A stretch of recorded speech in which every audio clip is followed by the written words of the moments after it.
we are privileged to have Hall of Famer Pete Moscarello as our MC tonight.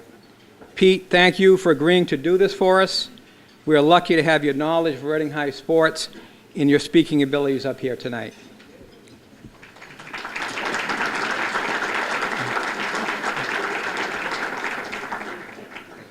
Near to my heart, I'd like to introduce the Hall of Fame Committee.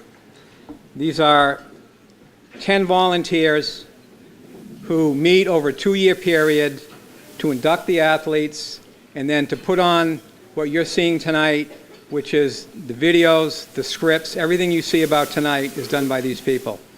First of all, if you could just raise your hand or stand up when I call your name, we have our Vice President, Steve Algieri.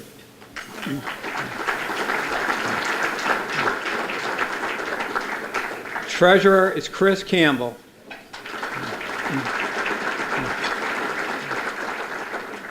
Athletic Director, Tom Zaya.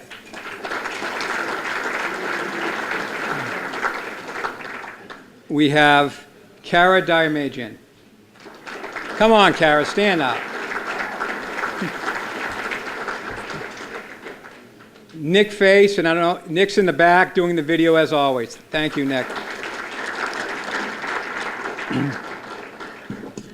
We have, in his second term with the Hall of Fame Committee, Brian Murphy.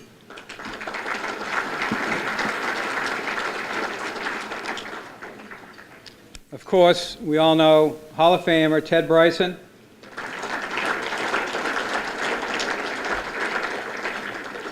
Photographer for the evening, John Halsey.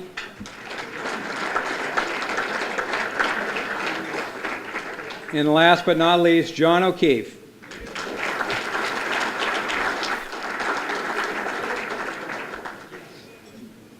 It's also great to see all the coaches out here tonight. I counted 20 coaches, past and present.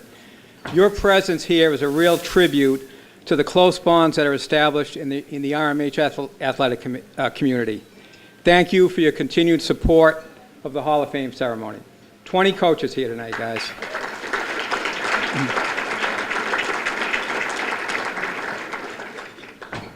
Lastly, I'd like to thank our video and general sponsors for the evening, especially Eastern Bank, who is our podium sponsor for the second straight event.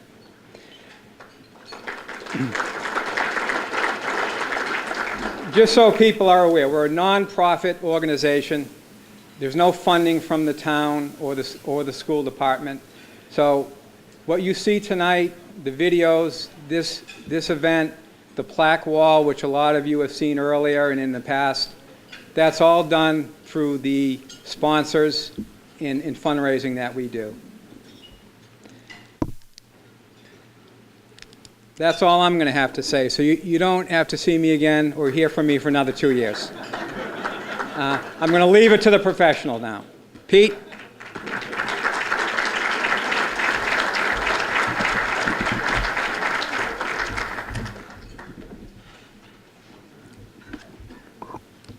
Thank you, Jeff. Good evening, everybody. How's everybody doing tonight? Nice, that's good to hear. That's great to hear because this is going to be a terrific night because your Hall of Fame committee has put together a fabulous program where you will all get to meet some of Reading Memorial High School's all-time greatest athletes and teams. So I want to thank the Hall of Fame committee for this opportunity. I am really honored and grateful to be a master of ceremonies tonight. I do have to ask the committee, did you really have to choose me to host on a night when we induct sound-alikes Karen McDonald and Kim O'Donnell? I've been stressed out for a month. Karen McDonald swimming, Kim O'Donnell gymnastics, McDonald swimming, O'Donnell gymnastics. We'll see how that goes. Nevertheless, I'm merely pinch hitting for my brother Mike. Mike Moscarello has been the brilliant MC for 8 of these past events.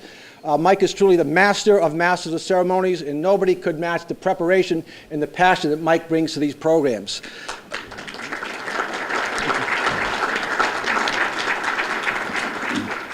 So I hope to see Mike back up this podium soon.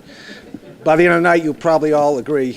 But it is a special night because tonight we bond RMHS athletics with the entire Reading community, and we do so over decades and generations. I think there are very few towns, if any, who have the athletic legacy and school community connection that we all enjoy in Reading. Jeff was mentioning the 20 coaches. There are a lot of communities there are good in one sport. Watertown's really good in field hockey. Melrose girls volleyball is good, but Reading is good in everything. And it's because of the athletes you meet tonight and the ones who have been inducted, and the coaches, the Hall of Fame coaches, but also the current day coaches and athletic directors, guys like Tom Zaya and Phil Vaccaro, but also I see Coach Kasperzak out there, Coach Jarima from the Hall of Fame. I hope I'm not missing anybody. But your current coaches like Dave Blanchard and Jim DeBenedictis and John Fiore, all future Hall of Famers who are keeping the athletic legacy going as strong as it was from the 60s all the way to 2010. So that's why this community is quite unique. Tonight we honor 8 individual athletes, 2 teams, and 1 Cliff Allen Award recipient. To give you an idea of how extraordinary this class is, consider that they collectively span 5 decades. They excelled in 12 different sports, were named to all Scholastic teams 11 times, and were chosen as Middlesex League All-Stars a whopping 30 times. Our lineup includes 2 amazing championship basketball teams, individual athletes who are sectional, state, and national champions, performers who hold multiple school records in various sports, scholar athletes who captain their Ivy League collegiate teams, 3 athletes who played professional sports, and 1 inductee who inspired us when he was a player and a young coach and who still inspires us today. And of course, a Cliff Allen Award recipient who has served our youth and community for over 50 years and is still going strong. Now, the way the ceremony works is we will recognize each inductee with a brief introduction by me, followed by a fantastic video that illustrates the inductee's career and accomplishments. Then we invite each inductee to the stage for his or her acceptance speech. Now, each individual inductee will get a copy of his or her own video, a beautiful framed award, and also a Hall of Fame commemorative coin, while each inductive team will get 1 video for the team, also the beautiful award, but each team member gets the Hall of Fame commemorative coin. And finally, a plaque for each team and for each individual has already been permanently installed on the Wall of Fame at the Walter Hawks Fieldhouse for current and future generations to enjoy. So last thing before we get rolling, at this time we ask all previously inducted Hall of Famers and Cliff Allen Award recipients to stand up and be recognized.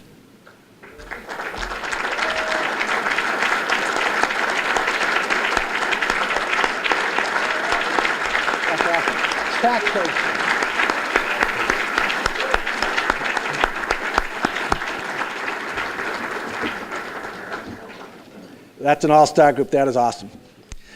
So our first recognition tonight is for the Cliff Allen Award. The Cliff Allen Award is presented to an individual for his or her outstanding contributions to RMHS athletics. The award was initiated to honor and remember Cliff Allen and his longtime and loyal service to RMHS and Reading youth sports. Anyone involved in Reading sports at any level knew about Cliff and what he did for young people in our community. We all marveled at Cliff's ability to be intense and focused, yet at the same time he had this ability to be totally at ease and affable. He was always a true gentleman and consummate professional, whether he was conducting a Pop Warner practice, broadcasting an RMHS football game, or hosting and producing the Ask the Manager TV show for Channel 38. Cliff was just a constant and comforting presence for all of us involved in Reading sports. If we had a Hall of Fame just for people of character, unselfish service, and excellence, Cliff would be a first ballot inductee for sure. Let's remember our friend Cliff Allen as we watch this video.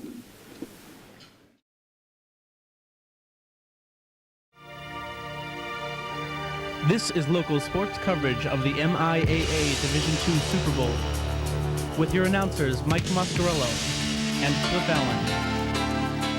Hi everybody, I'm Mike Moscarello. All of us at Media One Sports were shocked and saddened by the recent passing of our friend Cliff Allen. For the last 10 years, Cliff was a mainstay on cable television, especially in his hometown of Reading, Mass. On Sunday mornings and Wednesday evenings, Cliff would appear in our living rooms as big as life. He would bring his wit, his sense of humor, and his personality to us. He was just Cliff, being Cliff.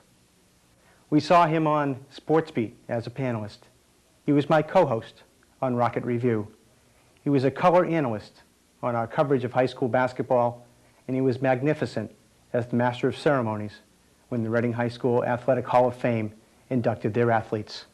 Where we grew to know and love Cliff the most was during our coverage of high school football.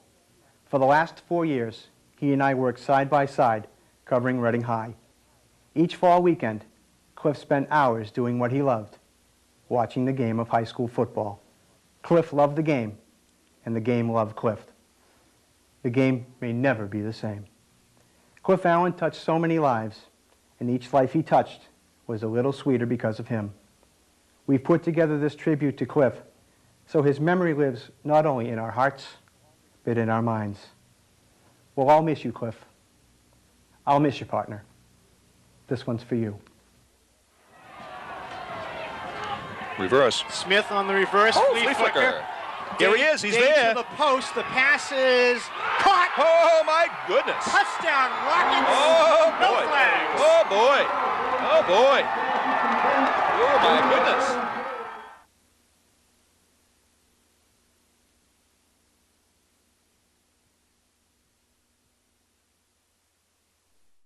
I'd like you all to please welcome to the podium Cliff Allen's wife, Lee, and their son, Scott.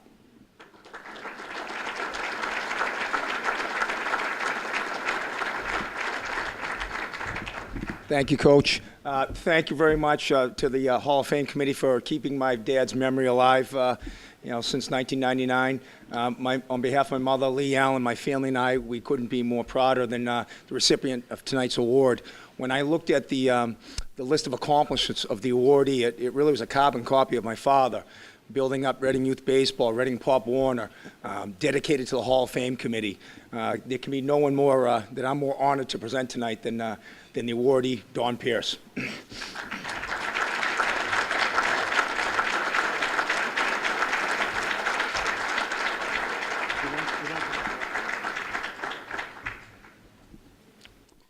Before we watch the next video, just a few words about Don Pierce. Don Pierce has been a longtime contributor to RMHS Athletics and is truly one of the founding fathers of Reading Youth Sports. I am fortunate to have known Mr. Pierce for over 50 years, as he and his wife Janet are longtime friends of my parents. Mr. Pierce and my dad collaborated on many youth sport ventures, so I got to see firsthand Mr. Pierce's wisdom, passion, and loyal commitment to helping young people in Reading. It is most fitting that we honor him tonight with the Cliff Allen Award.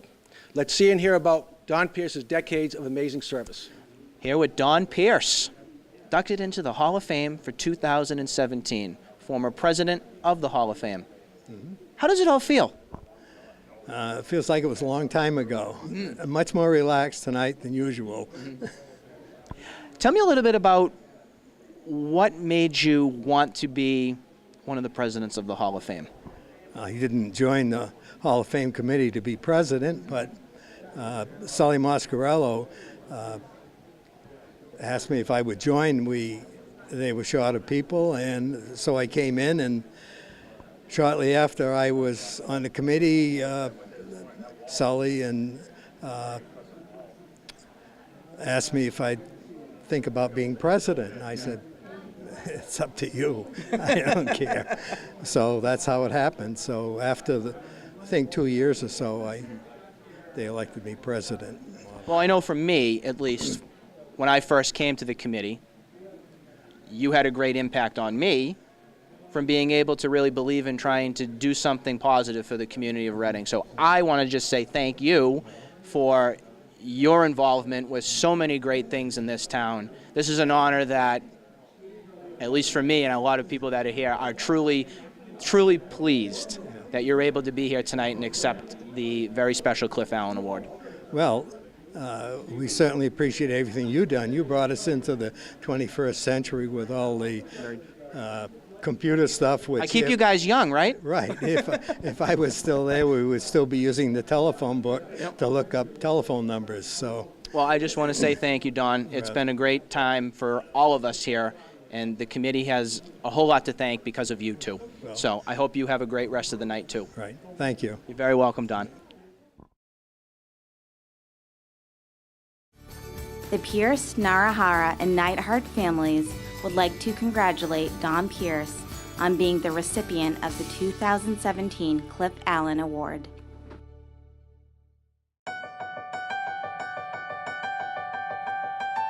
It was Charles Dickens who once said, "No one is useless in this world who lightens the burden of it to anyone else."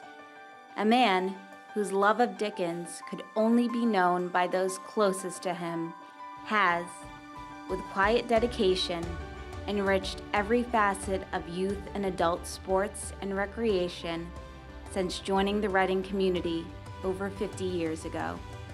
Don Pierce, the 2017 Cliff Allen Award recipient, truly embodies the spirit of this very special award, which recognizes those who have selflessly volunteered their time to the advancement of Reading Memorial High School athletics.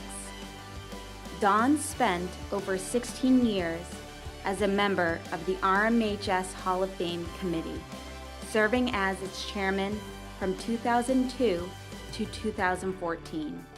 None would deny that it was his leadership and commitment to not only recognizing the greatest athletes in RMHS history, but telling their stories that has made the Hall of Fame one of the preeminent high school or college Hall of Fame ceremonies in the state. Don's attention to detail and introduction of rigorous research on Hall of Fame inductees is renowned among past and present committee members. He set the precedent that no stone would go unturned, that every article, picture, and statistic was an integral part of creating a lasting legacy for each inductee.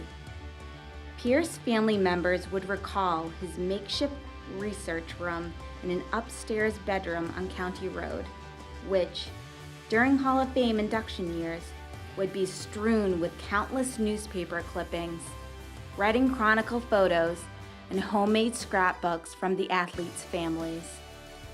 A man whose work ethic was matched by his philosophy of, any job worth doing is worth doing well, spent countless hours poring over his research materials, crafting each script with meticulous precision and tremendous care, bringing to life each athlete's story. As RMHS Hall of Fame member and former committee member Phil Vaccaro recalled, he was always about what's right and never worrying about who's right. Don always brought a sense of fairness and integrity to the selection process. His commitment to the RMHS Hall of Fame committee was sincere, humble, and selfless. Echoed by fellow Cliff Allen Award recipient Mike Moscarello, who remarked, "Don is a true gentleman and great person. I was fortunate to work with Don on the Hall of Fame committee for a number of years. Well, here we are again. His energy and passion for the RMHS Hall of Fame was infectious. As those who worked with him well know, if not for Don's tireless efforts and advocacy on behalf of the RMHS athletic community, this award ceremony, and most importantly, the remarkable memories that this event has created for so many RMHS athletes and their families would not be possible. Though Don's contributions to RMHS have been numerous, it must be said that it was his time coaching in Reading Youth Baseball that is perhaps his most cherished. From 1963 to 1978, Don served as a head coach and 3-year National League president for Little League Baseball. He began his career with Minneapolis in the minor leagues, but soon moved on to his beloved Orioles, where he coached for 12 years. Starting as an expansion team in 1966, within 3 years, the Orioles won the first of their back-to-back Reading Little League championships. With the largest and loudest fan base in the league, black and orange painted equipment, year-round coaches meetings, and a custom logoed bat rack, suffice it to say that long before there was the Patriot Way, there was the Oriole Way. Don was known as a fierce competitor, but appeared to take as much pride in individually lauding each player at the annual league banquets as he did in winning. In addition to his extensive work with youth baseball, Don played an important role in expanding Pop Warner football in Reading, alongside fellow Cliff Allen Award winner Sully Moscarello. From 1968 to 1974, Don served as a member of the board of directors, including 5 years as vice president, kept team statistics, and provided game write-ups for the Reading Chronicle. During the mid-60s, the Pierce-Moscarello dynamic duo also found time to help with the original formation of the first Reading men's softball league. Also during this time, Don served as a member of the Reading Recreation Committee and acted as chairman for one of those years. In the late 70s through to the mid-90s, Don also led adult fitness programs twice a week at the Reading YMCA. Don is a quiet man, never one to brag or solicit attention, but his contributions to RMHS athletes and the town of Reading speak for themselves. His leadership of the RMHS Hall of Fame brought the committee and ceremony to new heights, leaving the athletes and their families with the indelible truth that being an athlete at RMHS means something. For a man whose favorite parting words are, "Take it easy," Don, speaking for all those whom have benefited from your generosity, we're really glad that you didn't. The Reading Memorial High School Athletic Hall of Fame is proud to present the Cliff Allen Award to my grandfather, Don Pierce.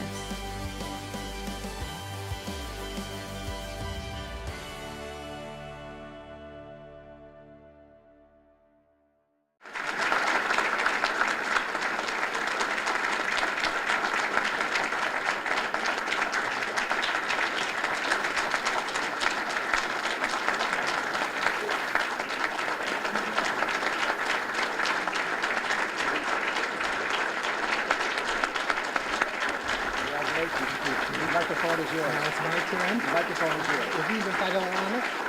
Even if I don't want it? I think it's up to you.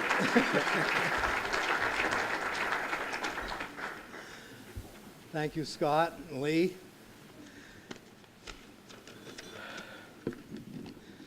It's nice to know that some people remember the contributions that you have made over the years, although recognition was never the reason for being involved. When I moved to Reading in the early 60s, one of my neighbors was Newt Morton, who was very active in town recreation activities. He, when I find my place here, he filled me in on some of the programs in Reading and pointed out that these programs were always looking for volunteers and suggested it was a satisfying way to spend some of your idle time. It was spring, and it just so happened he had information on an upcoming Reading Youth Baseball meeting. So I got started down the road. Along that road, I became friends with many people who would be familiar to many of you tonight. It was in those early days I met Cliff Allen and Sully Moscarello. Seemed like Sully was always a step ahead of me in some type of activity, and sooner or later he would give me a call and drag me into one of these programs.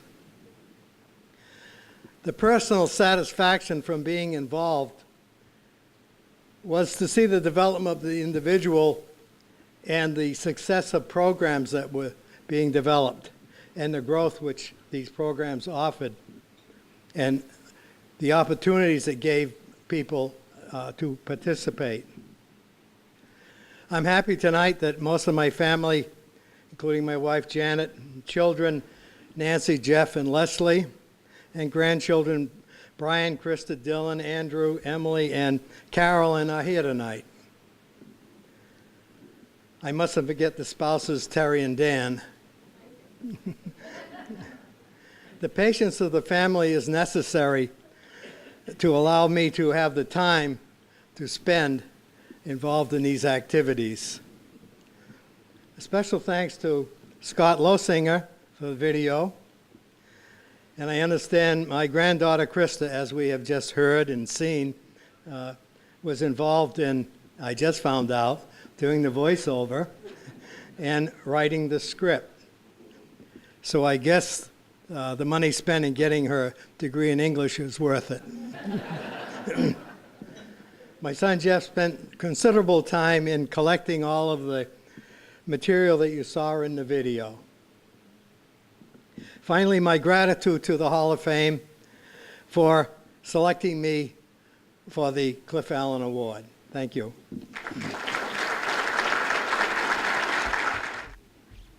Thank you, Mr. Pierce. The most impressive thing of that beautiful speech was he had it typed out in about size 10 font. Like, mine's like size 40, but Don, that was impressive. So, Mr. Pierce, once again, congratulations. To 3 generations of Pierce family, we know how proud, understandably proud you are. Congratulations. Krista Pierce, who wrote that script, the narration was just spectacular.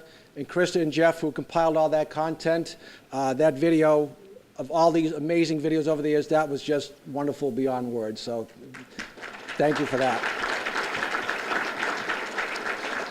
And to the Allen family, please know that Cliff will always, always be remembered by this community.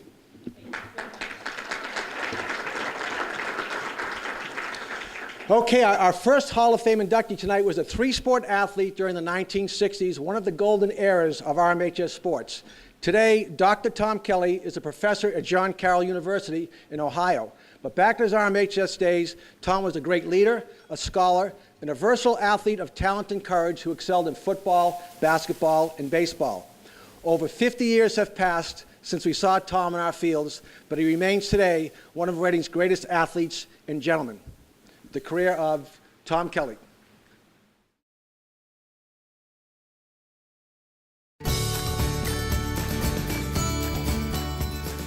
During the 1960s, Reading High was blessed with many talented 3-sport athletes who made up some of the best teams ever produced at RMHS.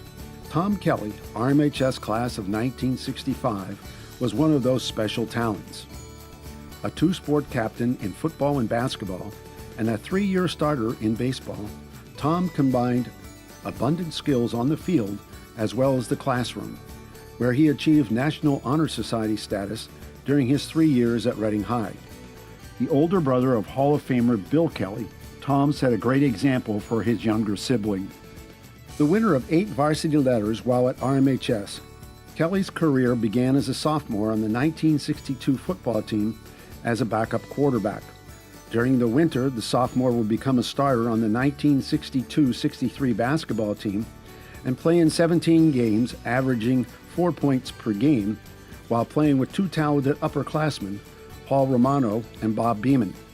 In the spring, it was on to the baseball diamond under then head coach John Facino, and it was here Kelly would begin to show his prowess in a sport that was traditionally one of Reading's strongest. The 1963 baseball team was young, with a few sophomores seeing playing time. And while the team struggled a bit, the young players matured, with Kelly shining at second base and finishing third in hitting on the team with 14 hits on the season, including 3 doubles and a triple. As the 1963 football season dawned for head coach John Hollingsworth and his somewhat inexperienced Rockets, one thing he took comfort in was the leadership and the talent he had at quarterback with Tom Kelly. Kelly would have a very solid junior campaign, but the Rockets as a team were still developing. On a team which did not throw the ball often, Kelly had some of the highlight plays of the season with his arm. Throwing for 6 touchdowns that season, including long throws of 59 and 71 yards, he also contributed to the scoring with his legs as he picked up solid yardage all season. In the 1963-64 basketball season, Kelly would up his scoring average to 9.2 points per game, including 10 games in double figures, and helped the 13-7 Rockets qualify for the Class B tourney. His points per game would be third on the team. Unfortunately, the 13-7 Rockets lost a preliminary game at the buzzer to a talented Jamaica Plain team to end their season. The 1964 baseball team had enough talent to qualify for the Class A tournament, with a second-place finish behind Concord in the Middlesex League. Playing second base and batting in his familiar number 2 spot in the lineup, Kelly had a great season, finishing with a batting average of .422 And in the era of wooden bats only, this was an outstanding accomplishment. The baseball Rockets also lost a heartbreaker in the first round with a loss to Weymouth, 3-2 in 10 innings. As his senior year began, Kelly was looking forward to the football season, as the Rockets had a good group of returning veterans mixed with a highly touted class of sophomores, including his brother Bill. Unfortunately, in a preseason tilt, Tom injured his leg and would sit out the first 3 games, and the Rockets would drop 2 of those 3, including a key contest to eventual champ Belmont.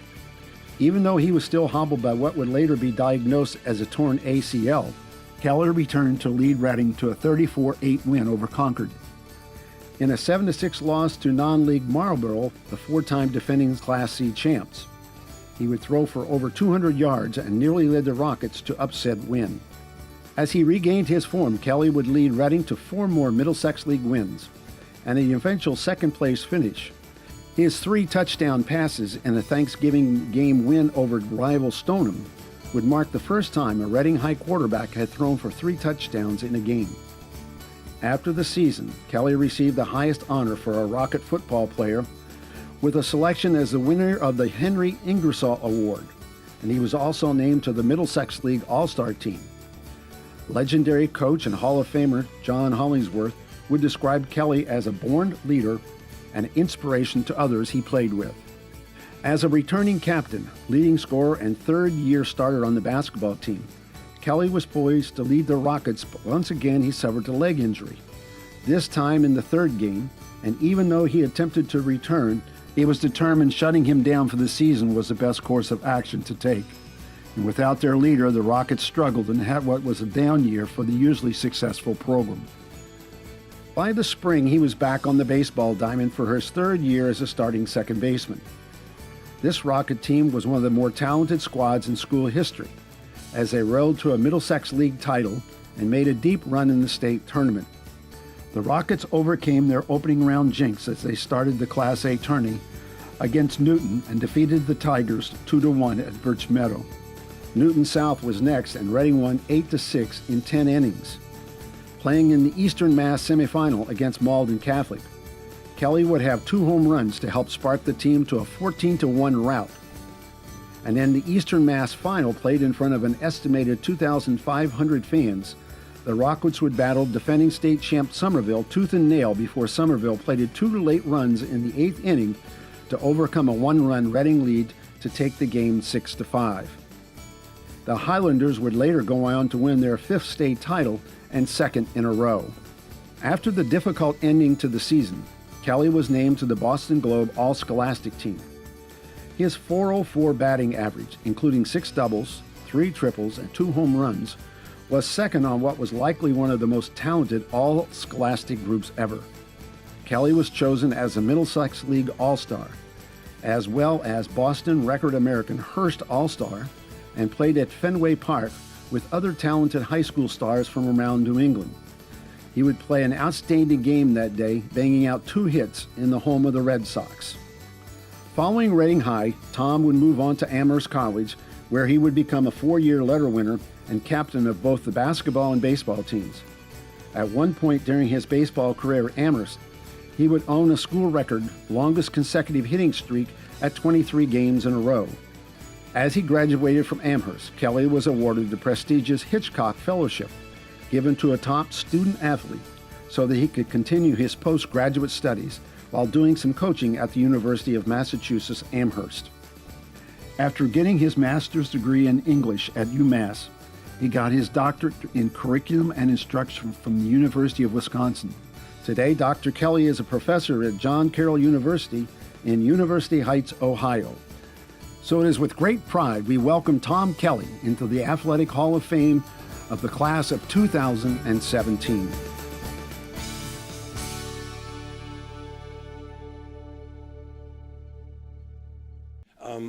Well, Pete, Jeff, and all the committee, John, and others who made this selection, thank you very much, and congratulations also to my fellow inductees this evening.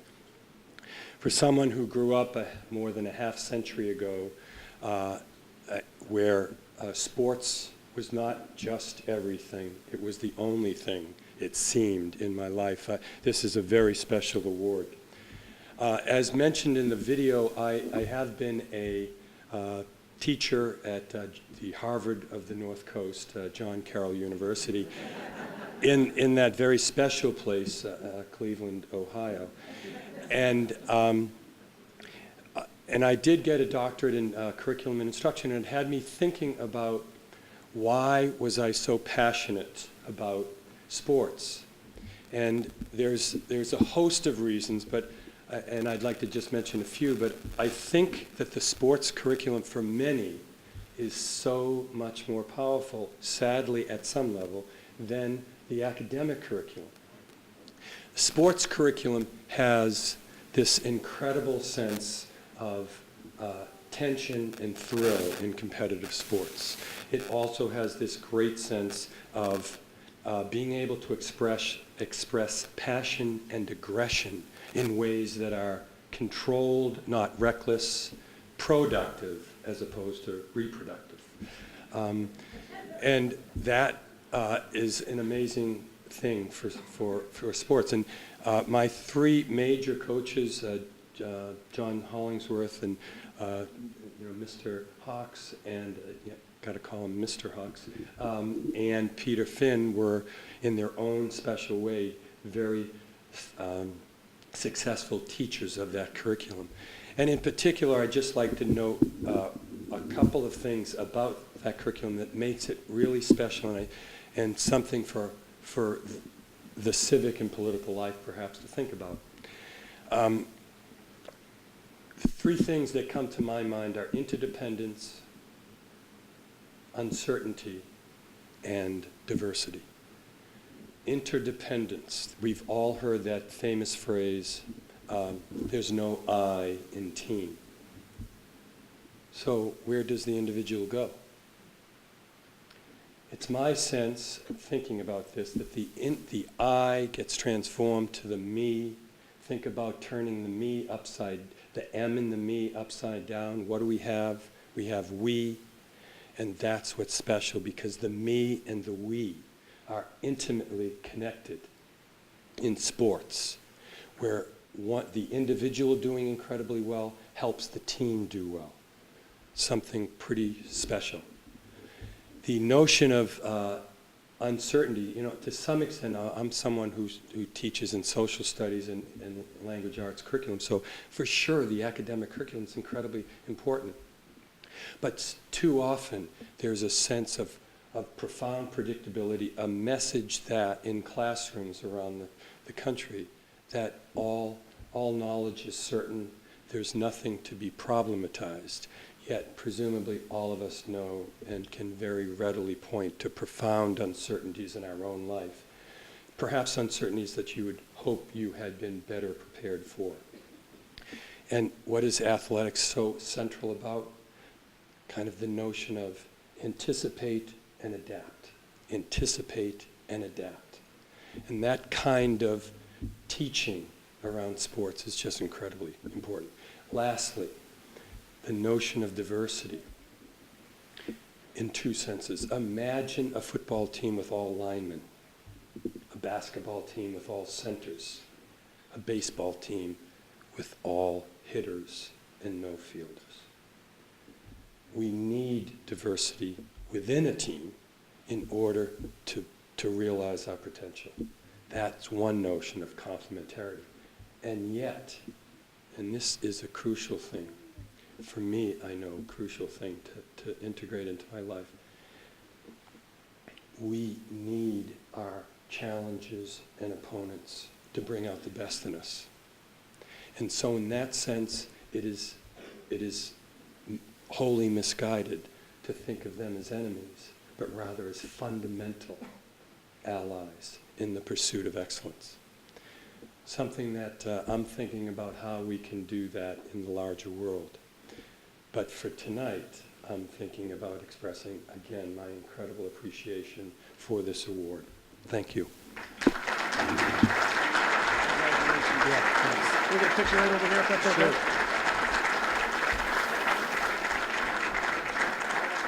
Dr. Kelly, that was awesome. committee, I think we need to induct more college professors. Because ever the educator, Tom took the opportunity to give us some great life lessons and great things to think about. So I also want to say to Tom, he may not realize this, but for some of us kids who are a little bit younger, guys like John O'Keefe and me, we come and watch you play and inspired us to want to play sports for Reading High someday, because all us kids, we just wanted to be like Tom Kelly. That's good. That was awesome. When you have a team where your best players are your hardest workers and your best leaders, then you have a chance to have a very special team. Steve Saviano was that type of player and thus led RMHS boys hockey to 4 consecutive undefeated seasons in the Middlesex League and 4 Super 8 berths. Steve's unparalleled work ethic and energy, along with his great skating and stick handling abilities, allowed him to become Reading hockey's greatest playmaker and second all-time leading scorer. Let's take a look at the fabulous career of Steve Saviano. The Friends of Reading Hockey would like to congratulate Steve Saviano on his induction into the 2017 Reading Athletic Hall of Fame.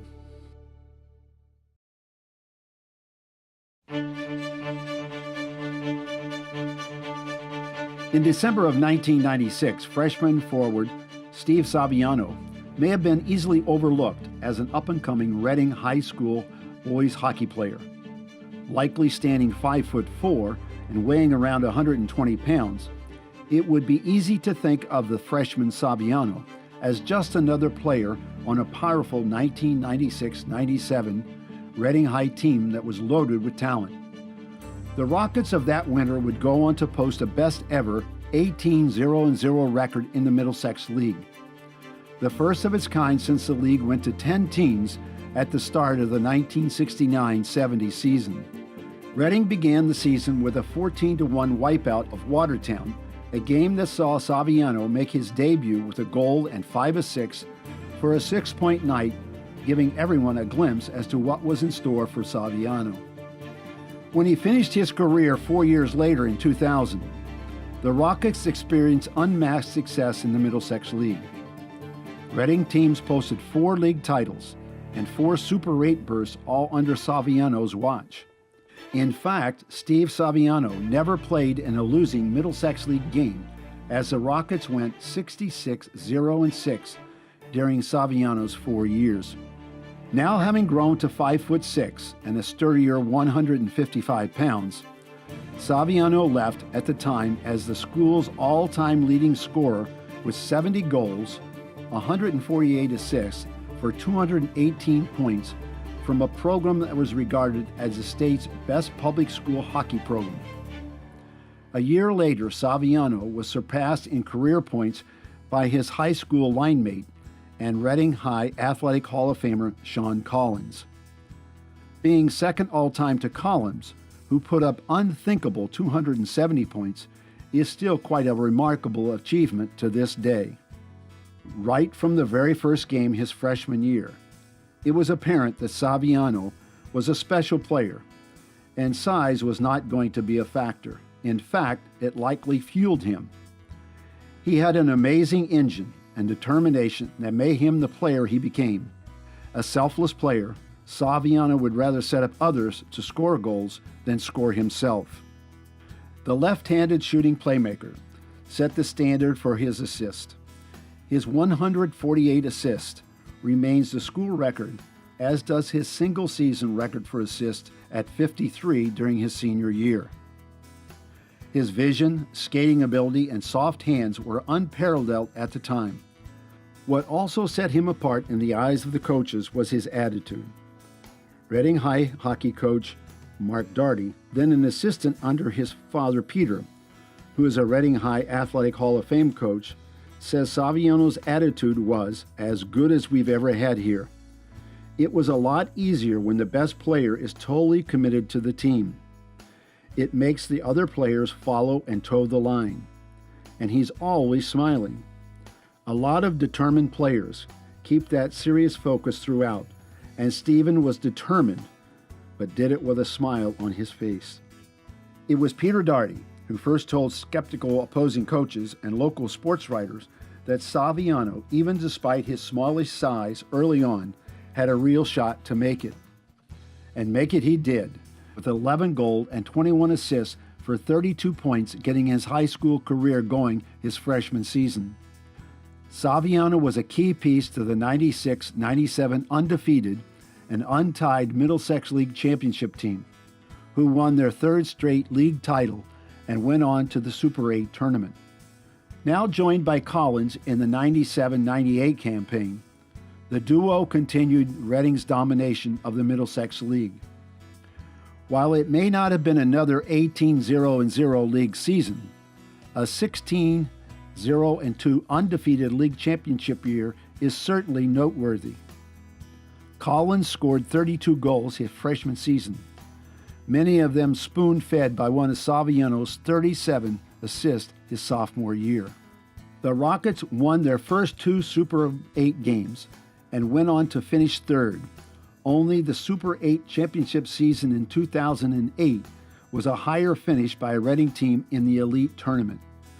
Saviano and Collins were now heralded players in the league and in the state.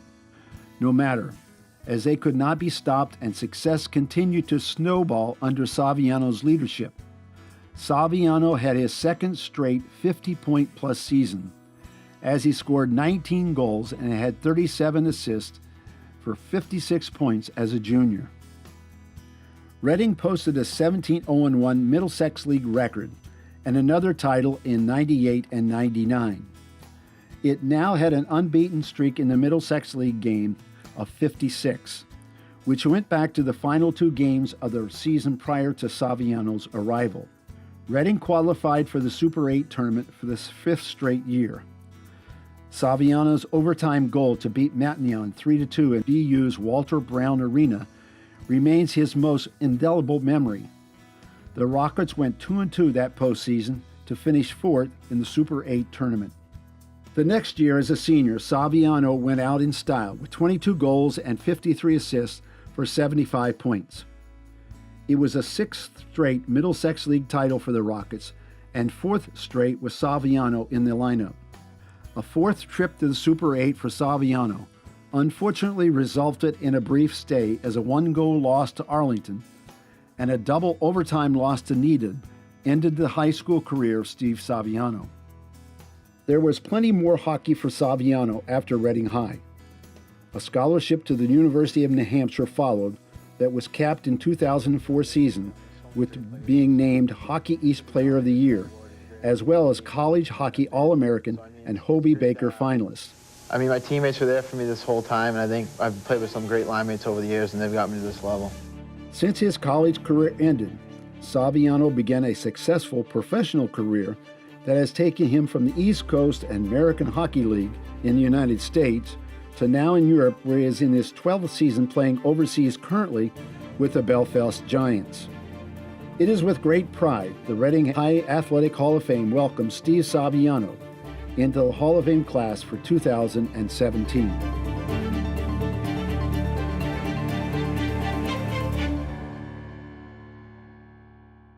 Saviano. Good play by Steve Saviano, who's always moving his feet. Tries to get the puck out front. Lovely chance here. Lovely play by Steve Saviano. And fed home by Colin Shields. Good evening, everyone. I'd like to start by apologizing for not being in attendance tonight. To be honest with you, I'm still trying to figure out what I want to do when I grow up, and in the meantime, I'm lucky enough to still be playing hockey here in Belfast, Northern Ireland. It's been quite a run. I'd like to congratulate all the other inductees and to thank the Hall of Fame committee for the selection and all the work they do to make this night possible. I'm sure it's not easy. Although high school does feel like a lifetime ago, when I received the news from the committee that I was selected, many memories and emotions came to mind as if it was yesterday. I'll never forget my first Reading High experience. I was 10 years old. During the game, Reading scored a goal, and all of a sudden, broken records were being thrown on the ice from the cheerleaders. It was one of the coolest things I've ever seen. It was the time when Mike Sullivan broke Kevin Thompson's all-time scoring record. That sort of set the stage for my Reading High School career. I wanted to be like Mike, and I wore number 5 from there on out. When I got to high school, I asked Mr. Dark, can I wear number 5? He quickly put an end to that and threw me a jersey. He said, "You're wearing this one." I'm like, okay. It was number 8. He goes, I go, why? He goes, it's the smallest jersey. No surprise there, I guess. Hockey has been my life. It's led me all over North America and Europe. It's been everything to me. Now thinking about it, I can honestly say I would not be where I am today and playing 14 years professional hockey if I didn't grow up in Reading. I was not an overly talented hockey player. I was more of a player that took advantage of an amazing surrounding with great family, coaches, and teammates. First, I need to thank my parents. My parents sacrificed so much time, money, bringing me from game to game all over New England growing up. But more importantly, they taught me to work hard no matter what and try to be a good person doing it. I remember one time I scored 4 goals in a game. I was all excited. I was a kid. I scored 4 goals. I get back to the car and my mom was mad at me. I go, Mom, what's up? She goes, you got a penalty. I go, oh, I got a penalty. I scored 4 goals. She goes, doesn't matter. You're never going to help your team from the penalty box. That's my mom for you. She didn't care about anything about goals, assists. She only cared about me skating as hard as I could and working hard. Next, I have to thank the Dohertys. Let's face it, they are Reading hockey. Mr. D, Mrs. D, Mark, they were basically my second family growing up. If I wasn't playing hockey for them, I was working at Dynamic Sports. Keep this between us, but I used to spend a lot of time pretending to work, but instead be listening to Mr. D and Mark talk hockey with the customers or their friends. It was a great time for me. Mr. D was one of the most special people in my life. He's so generous as a person. I miss him, and I'm thankful for the amount of time he spent trying to steer me to be a better hockey player the right way. I think part of the Doherty's success in Reading is because they are such great people.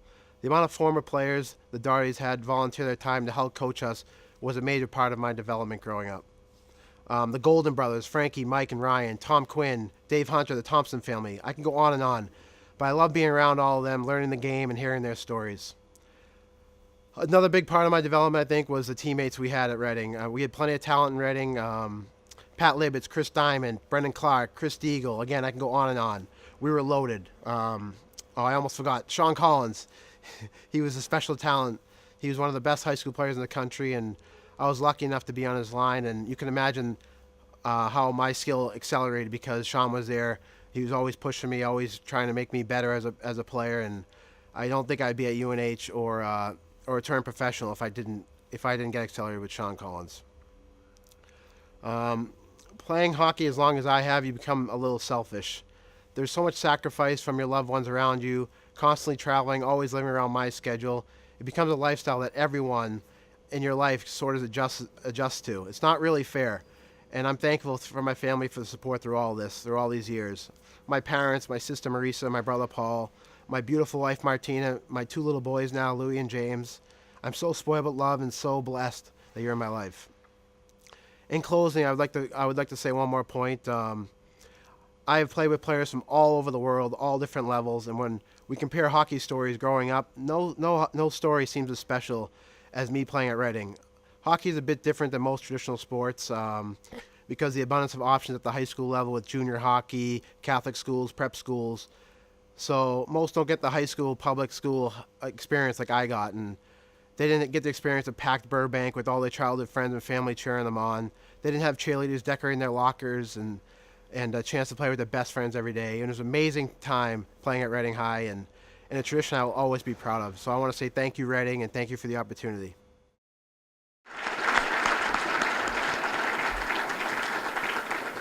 Please welcome to accept the award for his brother, Paul Saviano.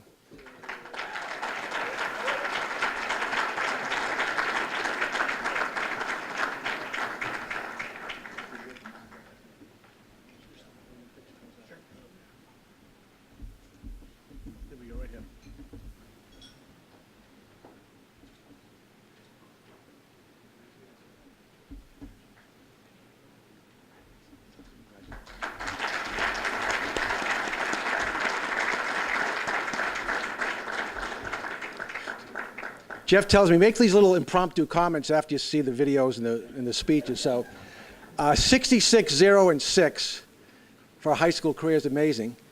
Sean Collins scored 32 goals as a freshman, which I know this is not about you. You've already been inducted, but 32 goals as a freshman, that's awesome. I guess so. But I think my favorite thing was seeing photos of Peter Doherty during that video. And the last thing is we see these kids when they're high school kids, and let's face it, they're goofy high school teenagers, and then they grow up, to be these unbelievable men and women with poise and confidence and stature and character. It's just a credit to you parents and you coaches. Wasn't that great to see his speech? That's beautiful. And I think a note of interest, I think Steve Saviano and fellow Hall of Famer Mike Golden were both Hobie Baker finalists in college. That's pretty good coming out of Reading High. Next, the RMHS girls swim team has had decades of incredible success under Hall of Fame coach Lois Martison. In fact, tomorrow they go for their second consecutive state championship. So good luck to the girls swim team. The program began its dominance in the early 1990s, and at the center of that rise to power was Karen McDonald. Karen, as you will hear, showed her competitive fire at age 5 and continued that stellar arc. Karen dominated the Middlesex League for 4 years, on her way to winning 8 individual Middlesex League meet titles and establishing no less than 8 school records. Let's see the video on Karen McDonald. Here with Karen McDonald from the class of 1994. How are you tonight? I'm great. How are you? When you first got the message about being inducted into the Hall of Fame, how did it feel? It was such an honor. I started tearing up a little bit, and Ted Bryson is the one that called me, and I have known him since probably I was 3 years old. How awesome. Yeah, so it was great to get the message, and it was just such an honor, and it brought back so many memories. Now, when you were a part of the swim team from at the high school, what stood out to you the most? Did you make lasting teammates, lasting friendships? What was really the key thing that stood out for you? So just going through all the memories and going through the articles and some of the memory books that I had, it really brought back wonderful friendships and the connections that I made, and it was really like an extension of my family. And I hope most of all that my kids will have the same experience that I had in high school. It was just absolutely wonderful, the team. Did you have a lasting memory of maybe your coach? Did your coach have a big impact on kind of how you did throughout your career at Reading High School? Yep. So Lois Martison was wonderful, and one thing in going through all this, I can remember a time where there was a little bit of infighting going on, and she looked at us and brought us all together and said, "Work it out. You guys are a family, you're a team, work it out." And we did, and we got it together, and I love that about her, that she really made it about family and team and friendship. I think that's a great testament of who Lois is, and who Lois was able to, really get the most out of her swimmers. Made her such a dynamic coach in so many different levels, and a Hall of Fame coach as well. Absolutely, absolutely. Well, we thank you for being able to do our interview here tonight, and we hope you have a great rest of the night too. Thank you very much.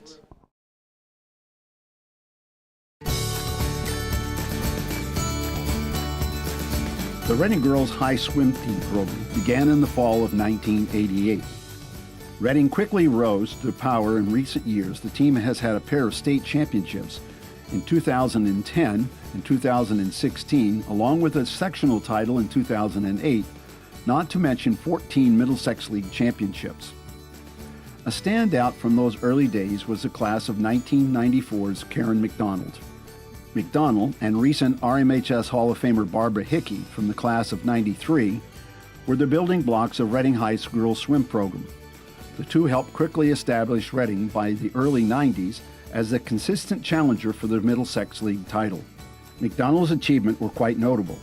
By 1993, McDonald was an 8-time Middlesex League meet champion as she won the 50 and 100 freestyles every year. McDonald also became the program's first sectional champ when she won the 100 breaststroke in the North Sectionals in 1993.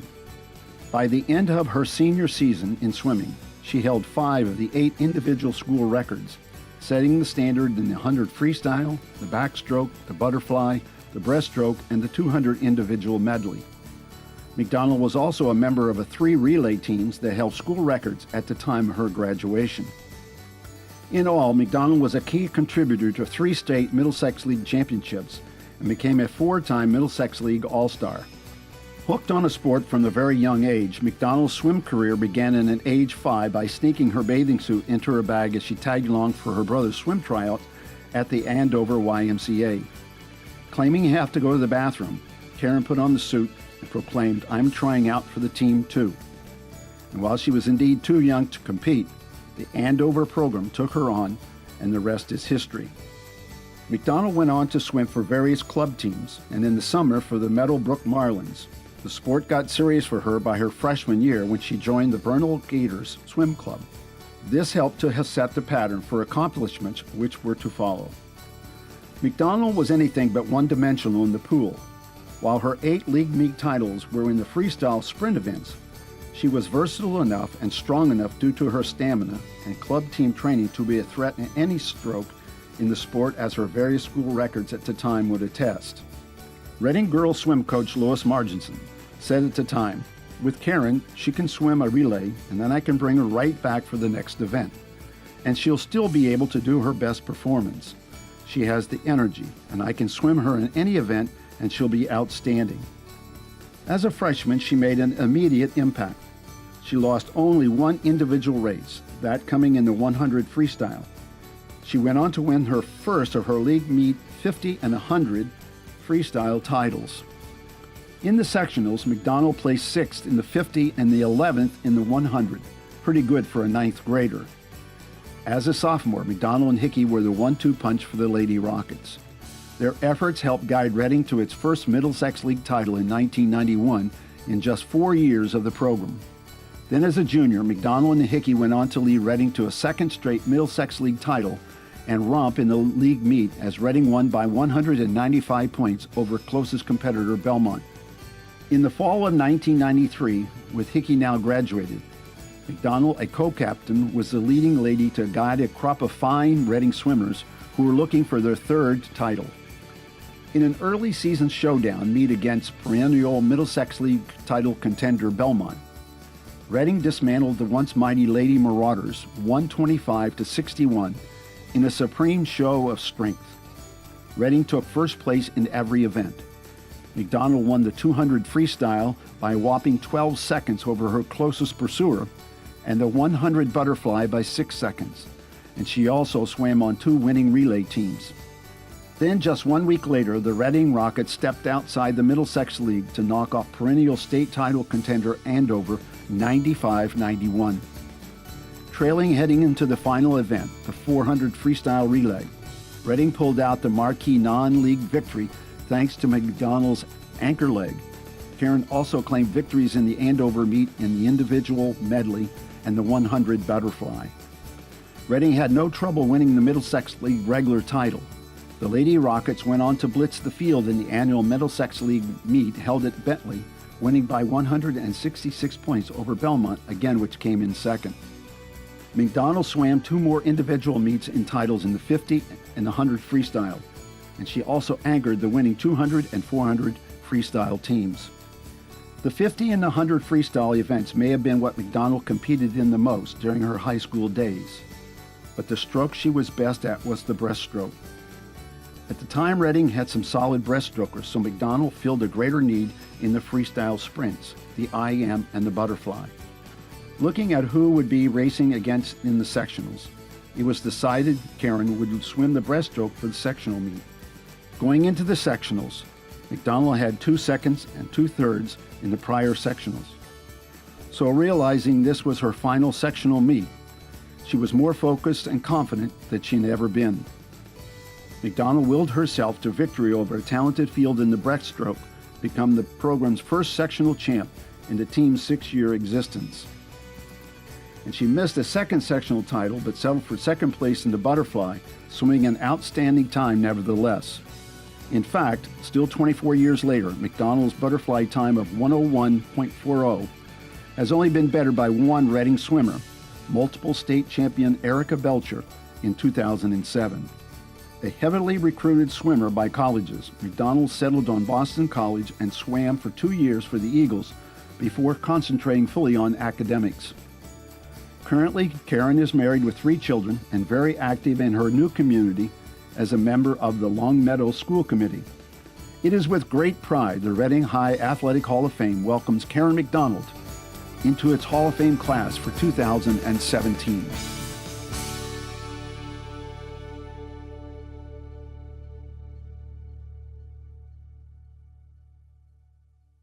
Thank you so much to the Hall of Fame committee, as well as to all the generous donors and sponsors. Seeing these videos and all the posts and the newspaper articles leading up to this day has been so much fun and must have taken an immense amount of time. They are wonderful, thank you. It's an honor to be here tonight among these amazing athletes, coaches, and teams. I'm very proud and grateful to have been chosen. I want to start by thanking my parents. I would not be standing here today if it were not for their support and dedication and complete selfless giving of their time and energy, early mornings, weekends, social life, the list goes on. And as a current swim parent, I can say that I really do understand and finally truly appreciate all that they gave to me. My mom has always been one of my biggest cheerleaders, with that New York accent booming above the crowd. Everyone in the stands knew that I was her daughter. We kid her all the time, but she really was and still is the emotional support of our family. The one that drove me to practice every day, early mornings, late nights, weekends, swim meets that could run for 4+ hours at a time. When I had a tough meet or was down on myself, she would put her arms around me and feed me like a good Italian mother does. She celebrated my victories with true joy and excitement. She is the best. I can also tell you that had my dad not been the quintessential accountant and total pack rat, I never would have been able to find all the articles and the awards and for these amazing videos. He had handwritten spreadsheets throughout my entire swimming career, recording best times, listing times for every single meet I swam in, qualifying times for sectionals, states, championships, circling sometimes, writing in red other times, highlighting times. I'm still trying to decode what some of those old swim stuff. So Dad, I know we make fun of you, but thank you for being my quiet cheerleader. And a special thank you to my brother who flew all the way from California to be here tonight. And thank you to my coaches, Lois Margison, Ken Holbrook, and Neil Gillis, for coaching me throughout my 4 years at Reading High School. You have such an incredible impact on young athletes, and I know that coaching can often be a thankless job, especially with high school kids going through an emotional roller coaster. But as a parent, I just want to say thank you. I'm sure that I didn't appreciate at the time the role that you all played in creating our swim family, but that's exactly what you made it, a family. And I think you can see from some of the pictures in that video that it really, truly was a family. Preparing for tonight's ceremony, I looked back at all the old articles and the pictures and the memory books, and I laughed and I cried and I smiled. It was amazing. It was exciting to remember the winning and the championships, the records, the best times, but more importantly, I loved remembering the friendships, the bus rides, the pasta dinners, the car washes, all the carpools. The team really was an extension of my family. It's where we talked about school and friends and relationships. We laughed, we cried, we cheered, we fought. There was never a day that I wanted to skip practice or skip a meet. The Reading High girls swim team was a team first and foremost, and that was a clear expectation of our coaches. Yes, we worked hard. Yes, we were expected to be at every meet, at every practice. We were expected to be on time, but it was also expected that we treat each other with kindness and respect, that you cheer for one another, that you pick each other up when you were down. As my own children have begun to experience team sports, I hope that they are lucky enough to have what I had in high school. Sports helped to develop my character and my confidence, and the friendships and connections are lifelong. Girls swimming was a fairly new sport at the high school when I began, and I am proud to say that I am now the third member to be inducted into the Hall of Fame behind Coach Margison and Barbara Hickey. The team is still going strong and gets more impressive every year. I know that the girls swim team is defending their state title championship tomorrow morning in Worcester, which is why I know Neil and Lois couldn't be here tonight, but I wish them best of luck. Thank you again to everyone who has made this possible. This has been an amazing night and an absolutely wonderful trip down memory lane. Thank you.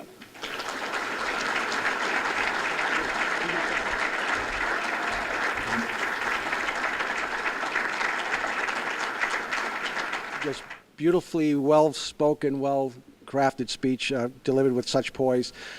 We induct so many worthy and extraordinary athletes who excel in team sports, but I always think the ones who compete in individual events like swim races really takes a special kind of courage and confidence, and that's what we see in Karen McDonald. I want to take a moment to recognize Hall of Fame President Jeff Pierce. Following in his father's footsteps, Jeff has been a valuable asset to our athletic community for many years and in many areas. If you want something done thoroughly with professionalism and class, call on Jeff. When Jeff takes on a task, he does so with a tireless commitment until every element is addressed and every detail is perfected. Yet Jeff takes no credit nor wants any. He passes on credit to everyone else involved. Well, tonight's fabulous ceremony, every bit of it has Jeff's fingerprints on it. Just one example of Jeff's dedication and excellence. So how about a round of applause for Hall of Fame President Jeff Pierce.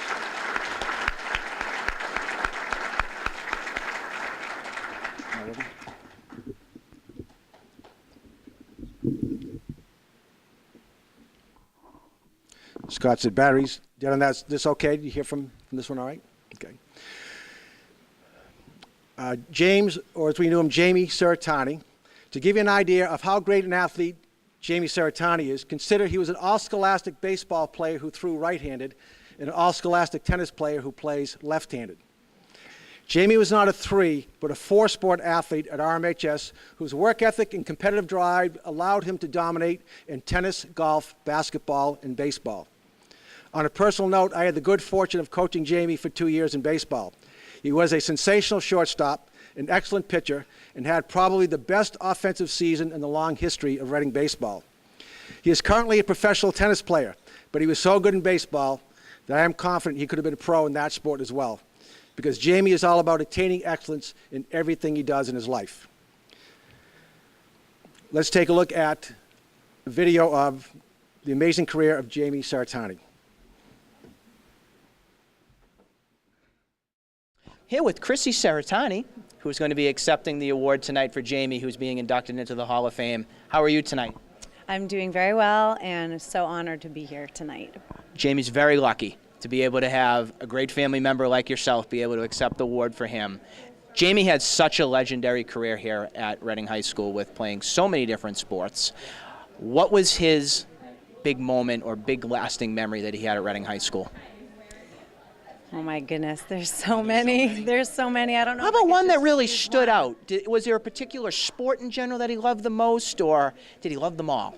Well, I think he definitely loved them all, and you know, he is on the pro tour for tennis, but I do know that baseball is certainly, and I hate to say, his #1 passion. Baseball is one of my things. It's one of those things where, at least for me, I had Coach Moscarello when I was at Reading High School, and just his impact that he has on not just one player, but the entire team, leaves a lasting impression on a lot of people. And I'm speaking in behalf of Jamie, but I'm sure that probably stands out to him as well. Absolutely, without a doubt. I mean, I think that Coach Mosk is such a good person, and that's what makes him a great coach. And I totally agree. Jamie believes that with his whole heart and soul, and I know that he still uses the same best practices that Coach Mosk taught the team. He does it every day. You know, it's those life lessons, life lessons that are enabling Jamie to continue to even play professionally still. Can you talk a little bit about that? Because I think that's super awesome that somebody who was a Reading High graduate and is still playing professionally. It's a huge honor to be able to continue to do that for him. I can tell you that Jamie thinks about it every single day. I mean, the fact that he's from Reading, he's grounded. I can tell you a quick story. When we were 2011, 2012, Jamie reached the quarterfinals of Wimbledon back-to-back years, and I had the privilege of coaching him those 2 years, and we would wake up every morning and get to the courts before anyone with the maintenance crews, and we would look out onto the hallowed courts of the Wimbledon club, and we would say, here we are, we're a couple kids from Reading, and we're going to do it. We're going to make it happen today. And that was part of our mantra. That was part of our ritual. And it holds true. And all the things that the coaches in Reading taught Jamie, he holds dear to his heart and moves forward with it every day. And it's quite an extraordinary extraordinary trip. That's an amazing story. And it's something that I know for some people that are probably watching from home, what a great memory, or what a great kind of way of going about certain things that Jamie's doing.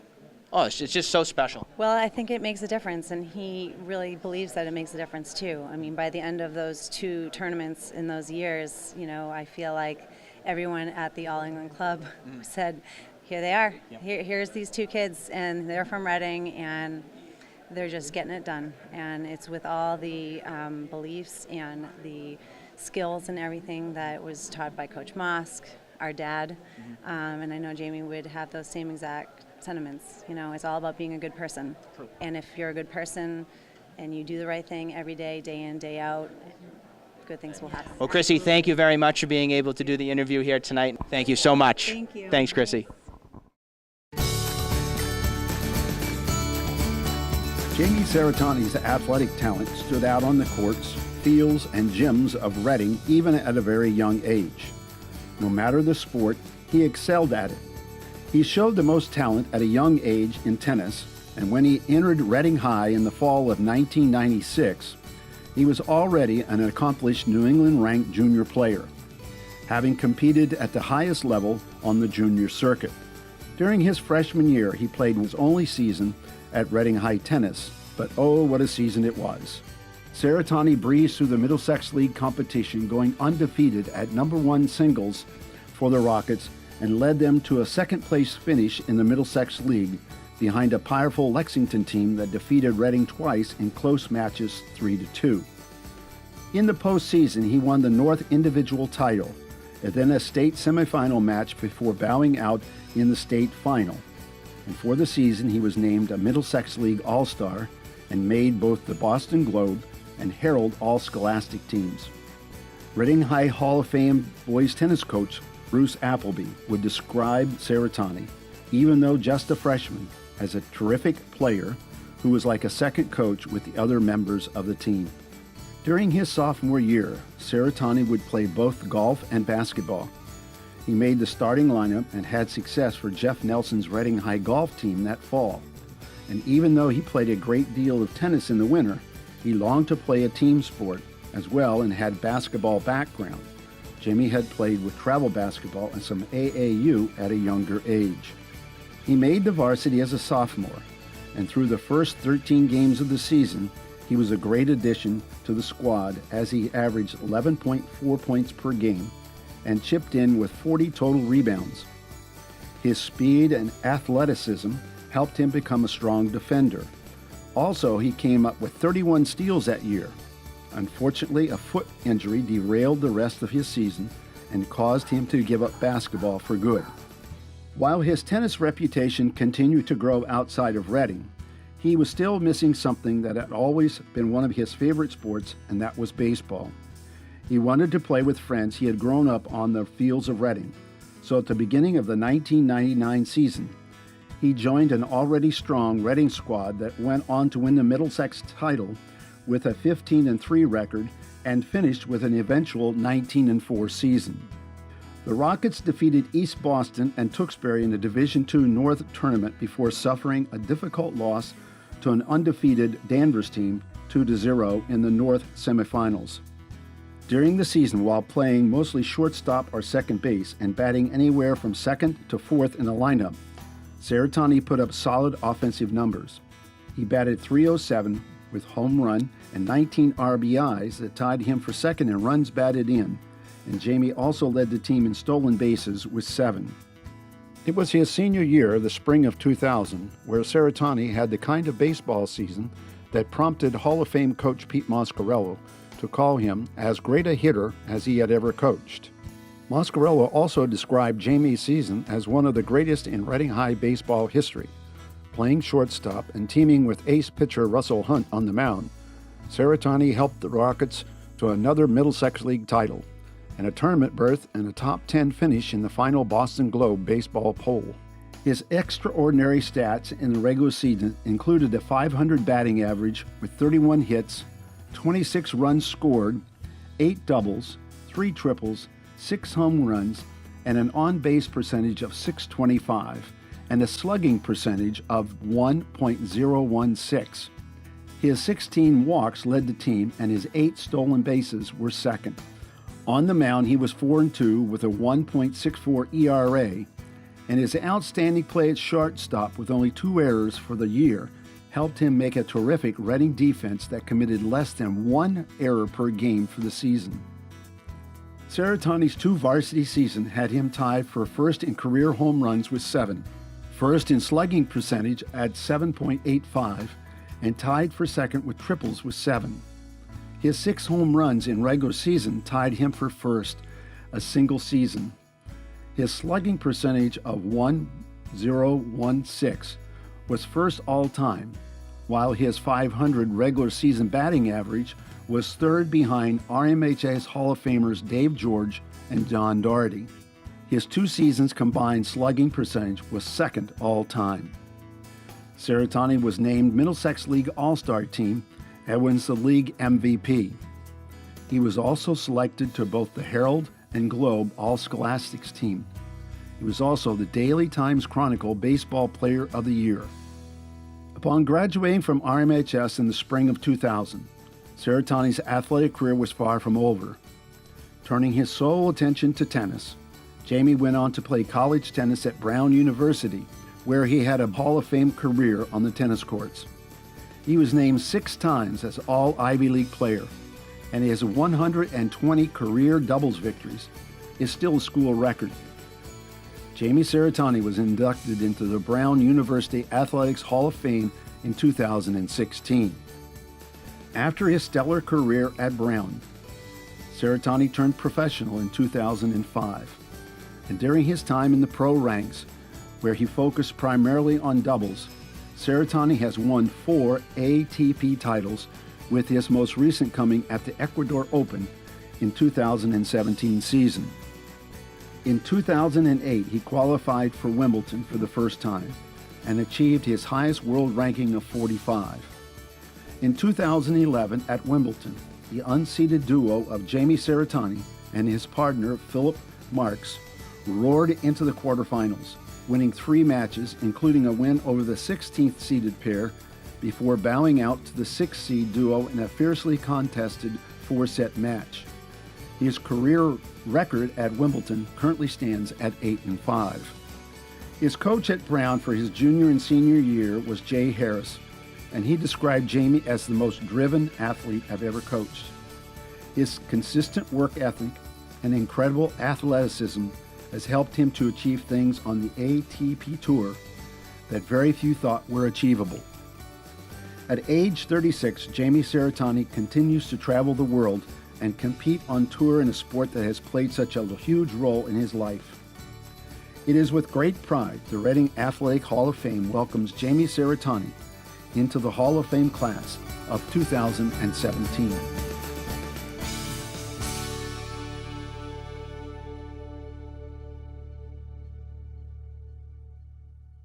To accept on behalf of Jamie, please welcome someone who was very influential in Jamie's tennis career and a great tennis player herself, Jamie's sister, Christy Seratani.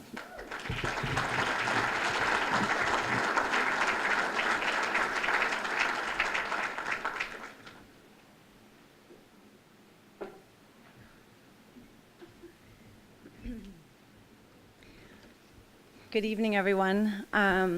And thank you to Mr. Pierce and Mr. O'Keefe and the RMHS Hall of Fame Committee. As Jamie said, he's very disappointed that he couldn't be here tonight in person to receive this extraordinary honor.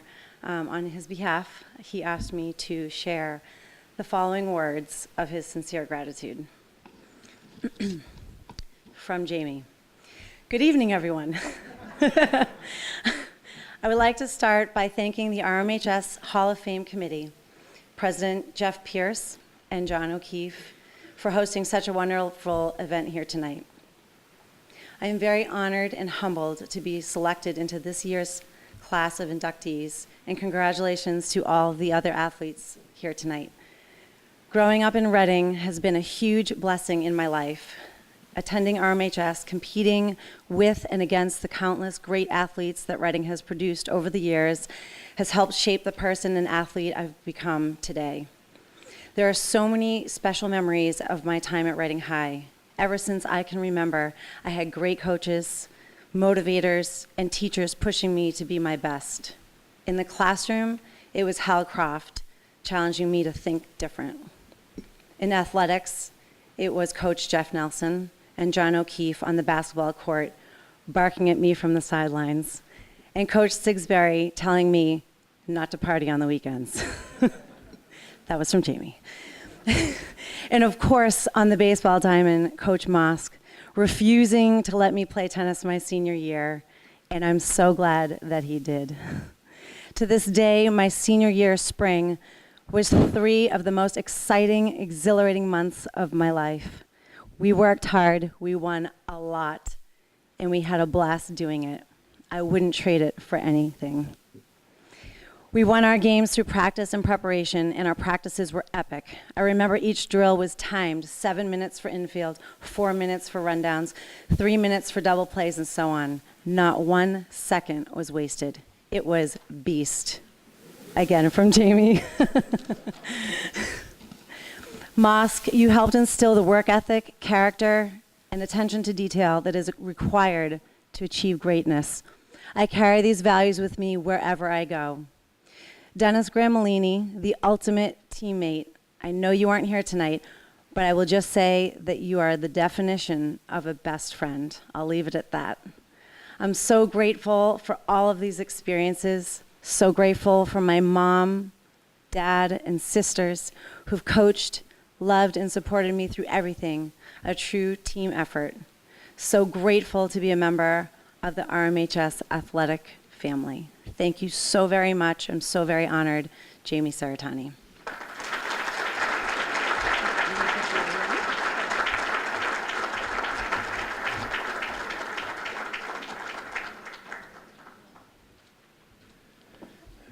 The speeches are so packed with emotion, and that's part of it, because it's easy to forget, or it's easy to miss with some athletes like Jamie Saratani when you hear his mind-boggling statistics and achievements that he was much more than just a talented athlete. This is a great kid, and he was a wonderful kid to coach. All of us baseball coaches, I know the other coaches agree, that we just loved his confidence, his competitive fire, and the fact that he really went out of his way to build a positive relationship with all of his coaches, which remains today. So it was an honor to coach Jamie Saratani.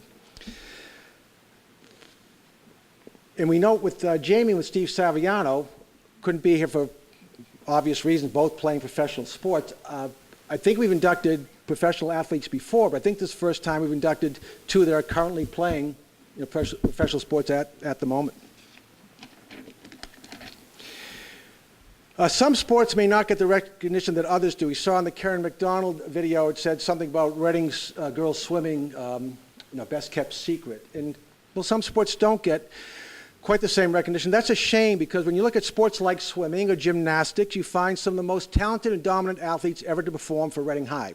We saw that in Karen McDonald, and now we will see that in Kim O'Donnell. Kim O'Donnell was an incredible gymnast, basically from the time she could first walk. When she got to RMHS, she was a true scholar athlete whose academic and athletic performances were unsurpassed. Considered Reading's all-time greatest gymnast, Kim was a 4-time All-Scholastic selection, as well as a state and national champion. Let's watch the video for the career of Kim O'Donnell. Here with Kim O'Donnell from the class of 2007, inducted into the Hall of Fame tonight. How are you tonight? I'm doing great. When you first got that call about being inducted into the Hall of Fame this evening, what did you think? I was very excited. You know, I always have looked up at the banners and the plaques in the field house for as long as I can remember, like hoping that one day maybe I'd get there. So it was a very exciting moment. I've looked through, all the past stories and everything. It's always been an exciting thing for, I think, much of Reading. So I was very excited and flattered. Well, what's pretty neat about your career at Reading High is gymnastics kind of got its start in a way from, I believe it was Zach Stein. Yep. And then for you, for putting the girls on the map, kind of got gymnastics kind of on the go a little bit. A lot of excitement came from it. What, looking back on your career, really stood out as kind of one of those really special moments throughout all of Reading athletics? Yeah, I think just the whole program while I was there, it was really, we were on the rise. We were doing great. We qualified to many of the later meets, so sectionals, and then I do recall, one state meet, we were like vying for the title. We didn't get it, but that was like the most exciting time, I think, for Reading High gymnastics as a program and just me in general. It was so fun. The camaraderie of the team was different than my individual club sport. So it was the energy and just the atmosphere was really excellent at that time. For a young gymnast, maybe watching our interview right now or looking back on it, is there any lasting words that you might want to say to anybody that's kind of in the gymnastics field that doing anything now? What would you say for them as they get older? Yeah, I would just say, I saw throughout my career girls dropping off and giving up. I think sticking with it, having the right attitude, knowing that it can take you far and through college and wherever, just sticking with it, knowing that there's going to be something good that's coming out of your hard work, I think is kind of the message that I would send to them. Perfect. Well, thanks, Kim. I hope you have a great rest of the night, and congratulations again. Thank you. Thank you.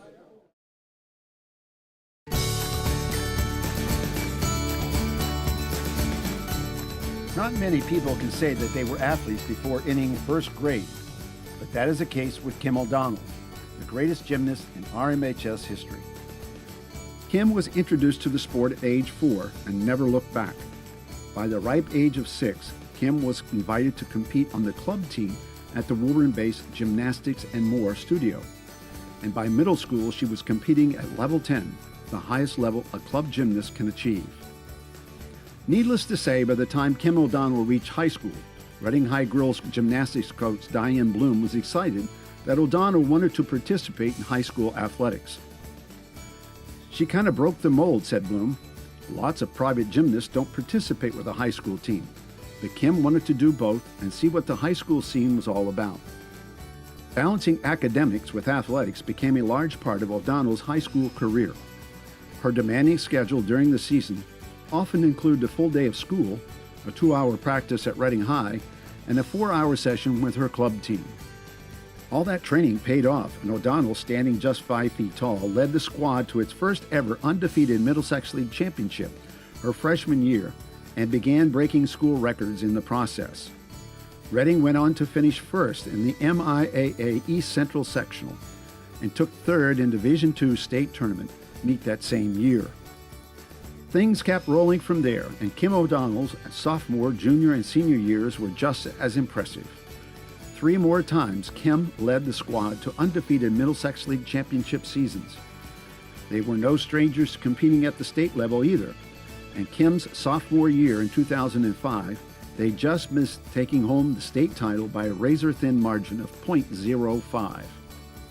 One of the many highlights came during her senior year at the Middlesex League girls gymnastics meet, where Kim's floor exercise routine was described as the performance of her high school career, a near-flawless routine. O'Donnell's individual accomplishments are nothing short of incredible. Her high school records include all around, floor exercise, uneven bars, balance beam and vault, a shared record with teammate Zach Stein. At the state level, she won the all-around in 2005 and 2007, which she later said was the most exciting moments of her brilliant high school gymnastics career. She took second place in 2006 and third place in 2004.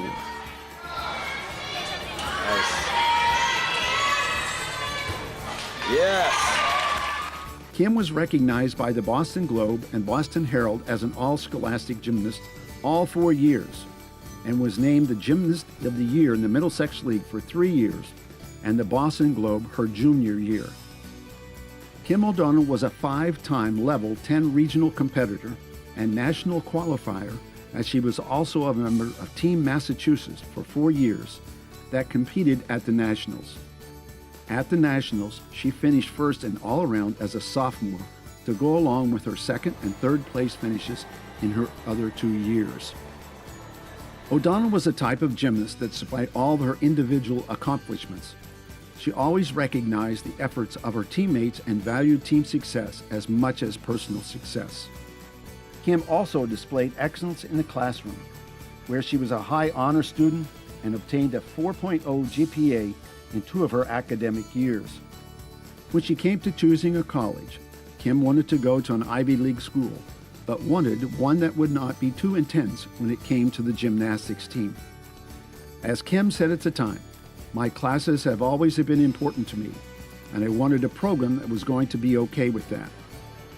O'Donnell found that fit as she went on to continue her gymnastics career at Cornell University, with the balance beam and vault being her 2 primary events. She had never missed competing in a meet for all 4 years. Her team won 3 Ivy League titles, capping their gymnastics careers with the program's first ECAC championship. Kim's relentless dedication to the sport paid off in her club, high school, and college journeys. And she is truly the best gymnast in the history of Reading High School. It is with great pride the Reading Athletic Hall of Fame welcomes Kim O'Donnell into the Hall of Fame class for 2017.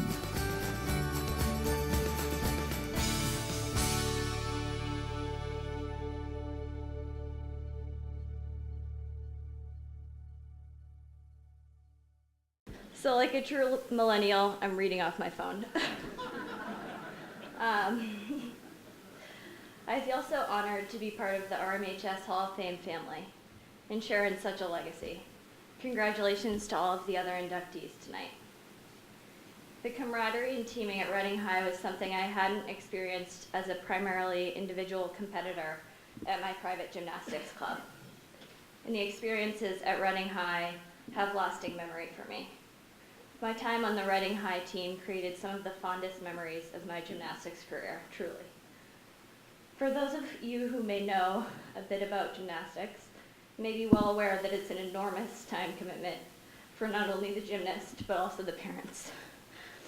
I think I owe most of the achievements in my athletic career to my parents for supporting me relentlessly throughout my gymnastics journey, whether it be carting me around to and from practice every day, for the 30-hour practice weeks, to attending all of my meets at Reading High and later at Cornell, or trips for competitions from Buffalo to Oklahoma City or everywhere in between. I couldn't have achieved any of this without you, and you continue to support me every day in whatever I'm trying to do. Jack, you're new to all of this, but thank you for supporting me as I leverage what I learned through competitive gymnastics to navigate my way through a professional career, whether it be climbing the corporate ladder or reassuring me before a flight to a client site that turbulence is actually okay and my plane's not going to crash. Finally, thank you so much to the Hall of Fame Committee for selecting me. We will ensure that this RMHS tradition continues to live on for many years to come. A special thank you to Jeff Pierce and Kara Dyermengen for taking the time out of your busy lives and getting everything together. Thank you. Congratulations. Can we get a picture of you right over there?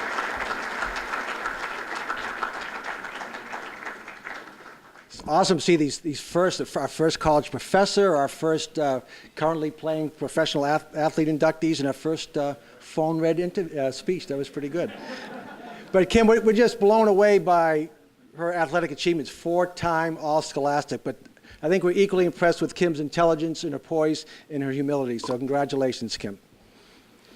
Now, college basketball fans may remember the University of Michigan team from the early 1990s, who was known as the Fab Five. But until tonight, you may not have heard of the Foxy Five, the name by which the 1940 RMHS boys basketball team was known. 78 years ago, even before the U.S. entered World War II, this team rolled through the Middlesex League with an undefeated season. The scores were lower and the rules were different back then, but the effort and excitement demonstrated by this team remains unsurpassed today. Let's take a look at the magical season of the Foxy Five. Here with really special induction here tonight. This is for the 1939-1940 basketball team at Reading High School, known as the Foxy Five. Just introduce yourselves to our lovely audience. Sure. I'm Paul White. I'm Herb White's son. Keith Tassinari, John Ranowski's grandson. I got to tell you, gentlemen, when we were putting our induction nominations together from everything, I believe it was yourself that sent in a little bit of a blurb or a little tidbit about looking at this special team from way back from the 39-40 season. Boy, was it ever missed, I have to say. I want to just personally, just the experience of what it feels like when you first got the call on getting notified that the team was going in. It was a tremendous notification. I was at work, and I got the information from Mr. Pierce, and he let me know, and it was just a tremendous feeling. It really was. It's like I couldn't believe it. I really, to be truthful, didn't expect it, just because there's such scant information out there from teams that far back. But when Mr. Pierce let me know that they were accepted and were going to be inducted, it was just a tremendous, tremendous feeling. Same question for you as well. When you got that notification about this whole ceremony coming together for this Foxy Fives team, boy, what an honor. It came at me from out of the blue. I didn't know that Keith had started this process. I didn't know that the team was under consideration. All I heard was they're being inducted, and could we gather any pictures or any kind of anything to kind of fill in the holes that would exist for a team that played way back then. So it really hit me from out of the blue. Right. In a real way, because I didn't even know all this activity was going on. Well, I got to tell you, when we put everything together, there was a good amount of information on the team. And I think that's what makes the Hall of Fame so special, is that we can almost serve as an archive to go back and look at certain things that maybe weren't found from years past. And a lot of credit to you for being able to put this whole thing together so we could give the team the honor that, in all of our opinions here on the committee, think they deserve.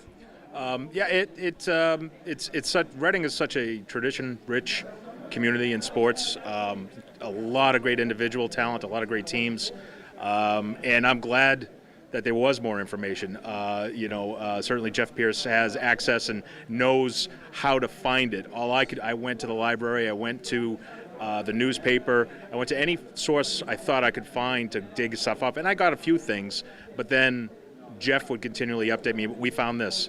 We found this. We found these families who are interested. So if from just an idea and just a quick gathering of information, giving it to the committee, he took it and found more and included the other families. So it was just a tremendous undertaking by everybody involved, to be truthful. You know what's also special about this evening here tonight is it's not just the 1939-40 basketball team going into the hall. It's the 1986 and 87's basketball team going in as well. Does that mean anything to you as well? Well, I think it's basketball is basketball. I mean, I know the game has changed immensely, but it is it's a team sport. And I know my father always stressed to me, he told me about the Foxy Five, and he told me about stories about all the players. Of course, those have escaped me. My father passed in 1991, and so a lot of those stories are lost. But another basketball team going in at the same time. How about that? Isn't that pretty cool? It is. It's a nice little symmetry there with the two teams going in are basketball teams, which is a nice thing to see. And they're a lot taller, the 87 team. I heard that they were kind of a little bit shorter from back in the team. Yeah, I looked up the information on the 87 team, and they're a very, very impressive team. My goodness, they scored, I think, the most points ever. Yes. So certainly worthwhile. Well, gentlemen, I just want to say thank you for being able to put all of this together so we can have such a wonderful night and remember the Foxy Five. Yeah. Hope you both have a great rest of the night. Thank you both. Thank you. Enjoy your day. Sports Zone 101 would like to congratulate the Foxy Five on their induction into the RMHS Athletic Hall of Fame.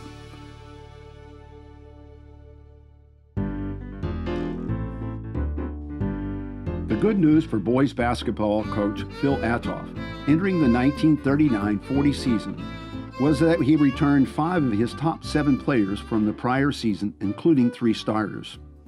The downside was that he was bringing back the core players on the team that finished dead last in the Middlesex League with just 2 wins, including losses in their final 11 games. In what only can be described as a Cinderella story, Altoff's team wouldn't suffer their first loss until March, and the Middlesex League champs wrote history at Reading High School by going undefeated in league play, a feat that has not been matched in 78 seasons to follow for the Reading boys program.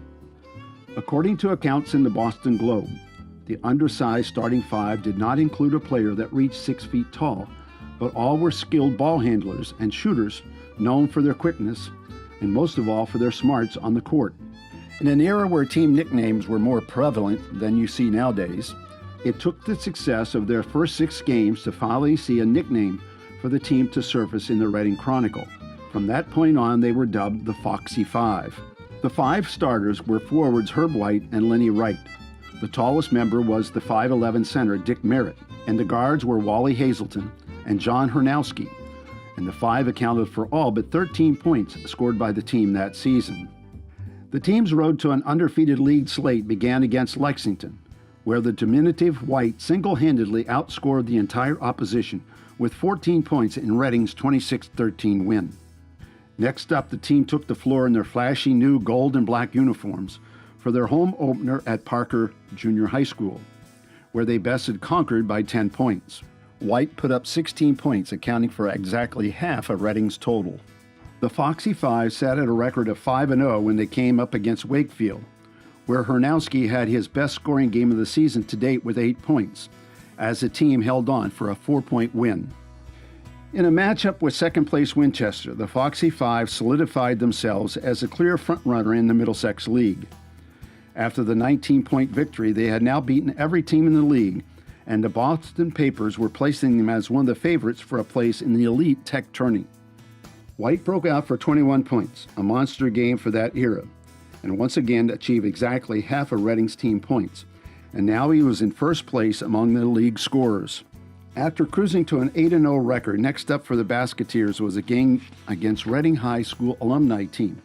The Young Guns outlasted their seniors 33-25, with who else but White leading the way with 11 points. Back in league action, Reading moved to 9-0 against preseason favorite Belmont, whom they had beaten by a basket earlier in the season.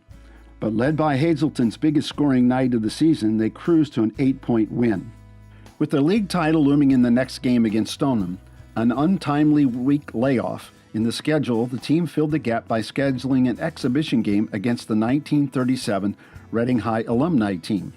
The 1937 team was known as the Flying Quints and had an undefeated league season of their own while playing in 2 less games. They were led by RMHS Hall of Famer George Wadulski and Wally's older brother Ted Hazelton, with players returning from their college outposts for the contest. In a spirited and largely hyped exhibition, the elder Quints posted an 8-point victory over the schoolboys with a finishing 8-0 run to end the game. In what turned out to be the only blemish on the Foxy Five's regular season resume, albeit unofficial. The game of the season to date was up next at second place Stoneham, a team that was described in the Chronicle as remarkably sure of themselves on their home floor. It would be rare today that a 27-26 final score would be described as toward game, but descriptions of the last 2 minutes of the contest certainly indicated a style of play that was far beyond the norm for that era. Midway through the final stanza, Stoneham had an almost insurmountable 25-17 lead relative to the accustomed style of play. Reading stormed out of a timeout with a few minutes left and scored 6 straight points, with Wright dropping in 2 baskets to cut the Stoneham lead to 26-25. Stoneham passed the ball around the perimeter to try to freeze out the remaining seconds, but White stripped the ball away from a Stoneham ball handler, raced down the court, and pushed up a shot that tantalizingly hung on the rim before dropping through the net with 4 seconds to play. The Foxy Five had completed their unlikely undefeated regular season run 12-0 and captured the Middlesex League title, or as the newspaper headlines described it, nailed it to the mast. As expected, Reading was invited to the Tech Tourney as one of the 8 Class B teams in the state so honored, in the first year of the tourney's 2-division format. Prior to the start of the tournament, the Foxy Five, still unsettled by their lone loss in the exhibition with the 1937 Flying Quints, offered them a rematch with the taunt, "5 little foxes can't be caught." The Quint's former captain, Radulski, responded to the good-natured barbs thrown their way with a quote from Longfellow: "Sweet is the smell of powder, and thus I answer the challenge." The result of the exhibition was never published, but another sign of the times, the newspaper noted that after the game, a town-wide dance would be held at the gymnasium until 11:30. On to the Tech tourney, where Reading had the unfortunate task of drawing a one-loss Framingham team from the very strong Bay State League. It was a back-and-forth game throughout, played at the Hangar Gymnasium at MIT College, described in the Boston Globe as a high-scoring madcap fracas. Reading enjoyed a 5-point lead at the half behind Merritt's 12 points, but there was no sense that Reading was in control of the game versus a Framingham team that had two dominant scorers. Framingham came out strong in the second half, and Reading's chances took a big blow when the game's scoring star Merritt suffered his fourth and final foul in the fourth quarter, disqualifying him from the game. Despite the setback, Reading hung tough as they twice narrowed the lead to a single point, the last time after Hernowski's free throw. Then, with 1 minute left in the game, the most dramatic moment occurred when Hazelton stepped to the line with a chance to tie the game. He cruelly dropped the game-tying free throw, but as described in the Boston Globe, the try was negated in a heart-rending break when the referee ruled that his teammate had encroached the free throw line early. Framingham, the eventual Tech tourney champion, were able to hold on the remaining seconds to procure a 42-41 victory, but not before Reading was tormented one last time when Wright's mid-court shot, released a second after the buzzer, dropped through the twine. Reading's Dick Merritt was named to the all-tournament team for his 19-point effort, scoring almost half of his team's points. In a rare honor for a player from a team not making the final game. For other individual accolades, Herb White was a Middlesex League's leading scorer, and both Merritt and Wright finished in the top 10. The Foxy Five's magical run was over, but the nickname stuck for decades as the players were forever associated with the distinction by the townspeople familiar with that era. It is with great pride the Reading Athletic Hall of Fame welcomes the Foxy Five into its Hall of Fame class of 2017. Keith Tazanari, grandson of team member John Hernowski, and Paul White, son of team member Herb White.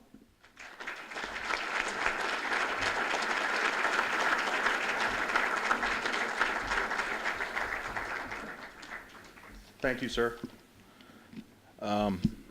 Thank you to the Hall of Fame committee, and especially the theme of the night, thank you to Mr. Pierce for being really shepherding this nomination through. I really didn't expect it, and it was quite a thrill. And watching and seeing how difficult it is and the amount of work that you have to do, it's exhausting trying to get these nominations and make this production go through. And I didn't do anything. I just watched him do it. I was exhausted. So thank you again, sir. Congratulations to all the inductees tonight. In a town that is as rich in sports tradition as Reading is, to be recognized as the best of the best, that's tremendous. So congratulations again to you. I'm a Chelmsford guy, and we have a Hall of Fame as well.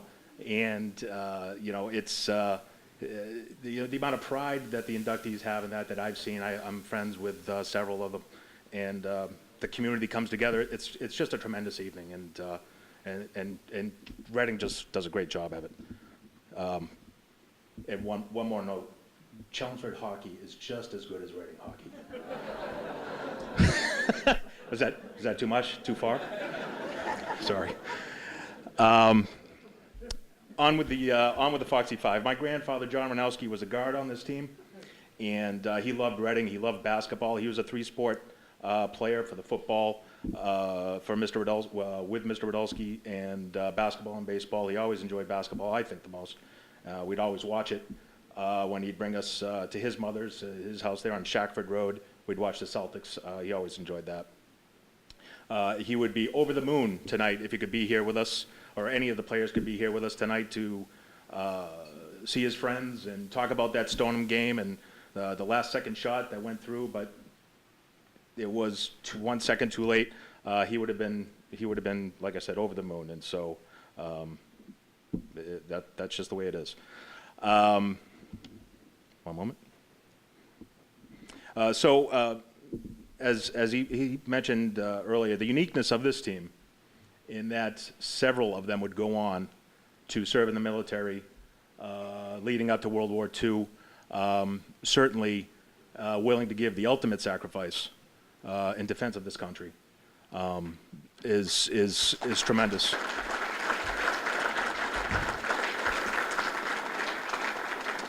My grandfather being one of them, and that's Hall of Fame in my book, regardless of sport. So thank you very much.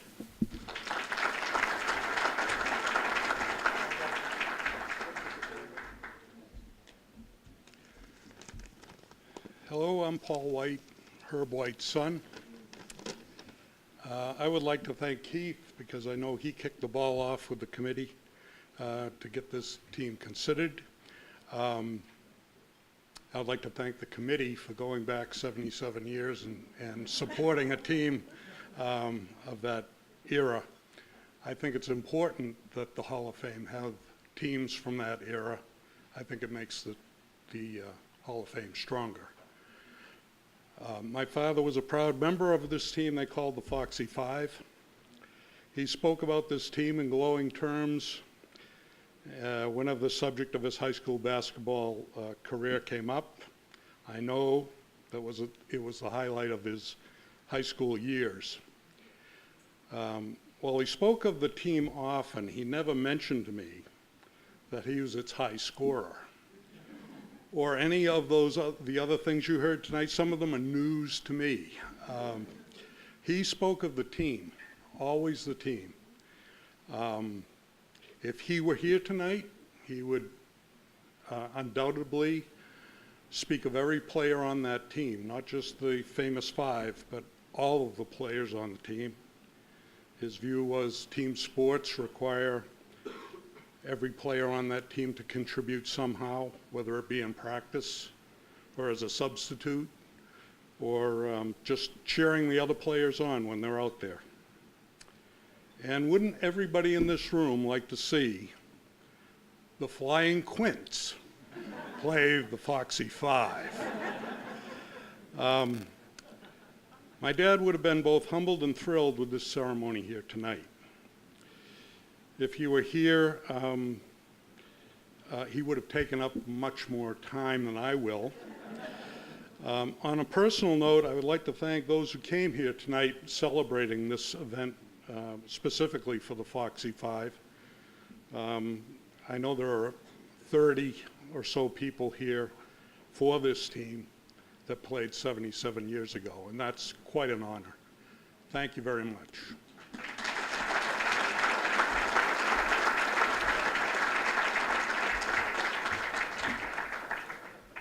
Good evening, I'm Amy Hazelton Bolger, and it's not only millennials who use their phones. Hang on.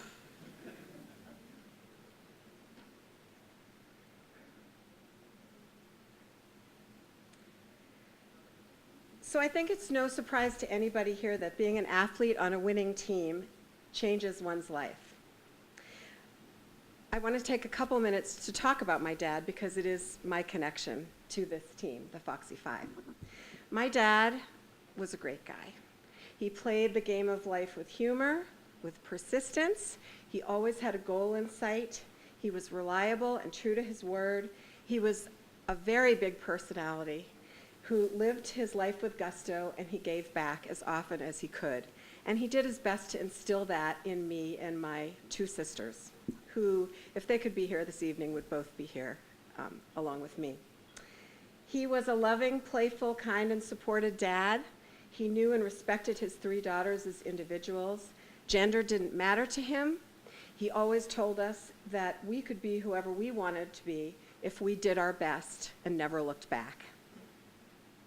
He often talked about the team, and when he did, it was to say things like that. If we did our best and never looked back, we could be whoever we wanted. Wally Hazelton was a celebrated Navy pilot who soldiered his way through World War II, and that was a big deal for him. He became a successful banker. He served on a presidential commission, and he became known as the father of interstate banking. So the next time you go to the ATM and get money in New Hampshire, you can think of my dad. He was married for 68 years to my mother, Eleanor Gloria Pistana. She's 95 years old now, and I wanted to mention that she incidentally was in the same class at RHMS. She was voted most beautiful girl in the class, which she was very proud of, and she served as the class secretary. And then I want to say that when I think about the team, I remember how proud my dad was with my mother on his arm. He was fiercely proud, and he was maybe a little bit jealous.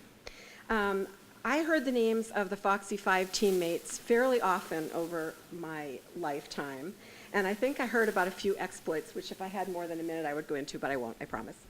But I didn't hear any of the names as often as I heard the name of Dick Merritt, who my dad called Dickie Merritt. Dickie and my mom allegedly dated, and he may have been, I think, the only man of whom my dad was jealous, because my parents met in high school. They connected at the graduation party at the end of their senior year, and history was made. Or I was made, at least, but history was made. So I just want to say that playing on the Foxy 5 changed Wally Hazelton's life, and it is no surprise to my sisters and I, at least, that the team did change his life, and he would always credit the team for contributing to making him the man that he was. The man that he was somebody who positively impacted the lives of others. And so I'm grateful to be standing up here tonight, to be one of those others, to count myself among the folks lucky that the RHMS Hall of Fame committee and Jeff Pierce, wherever he is, I want to thank them for inviting us to accept this award to the Foxy 5, and I want to thank everybody for being here too.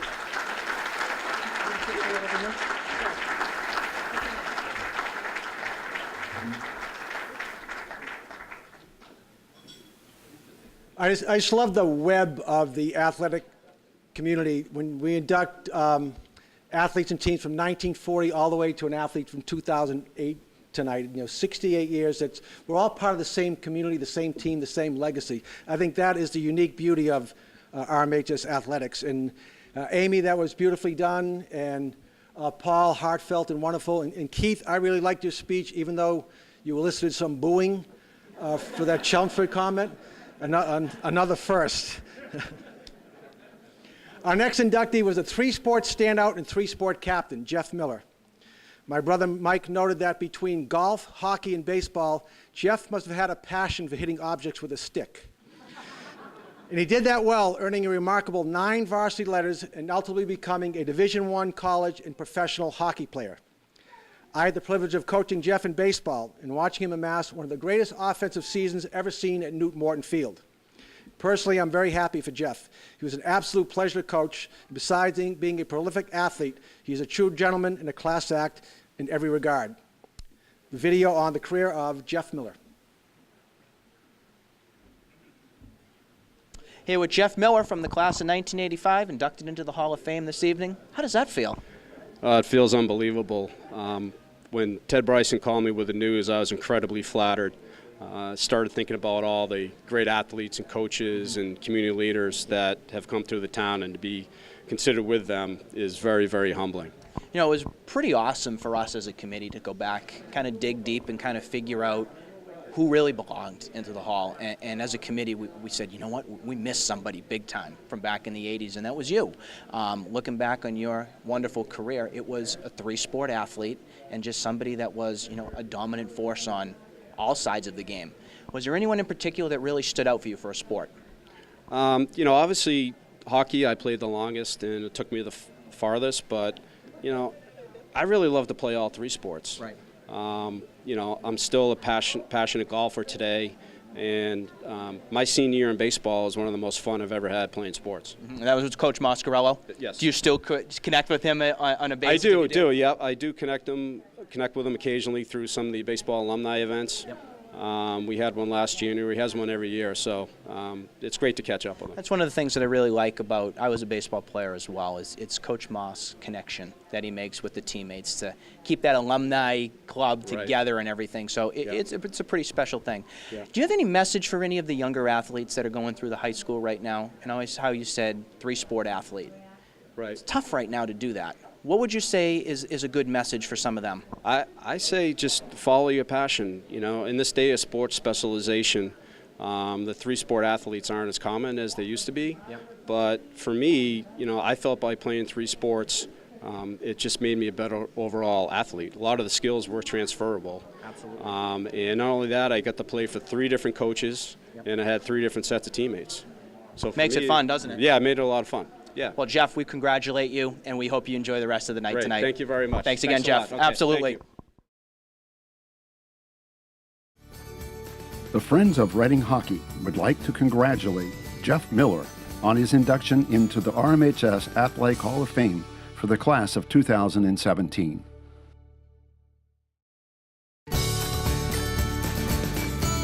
For the class of 1985's Jeff Miller, athleticism and versatility was evident in whatever sport he was performing. But it was his character, leadership abilities, and competitiveness that drove him to reach a Hall of Fame status. Reading's Hall of Fame baseball coach Pete Moscarello lauded Miller as a great teammate and leader, known for his hard work and carrying himself with class. The late Peter Daugherty, his Hall of Fame hockey coach, once cited Miller as an outstanding player that really cares about the team and hates to lose.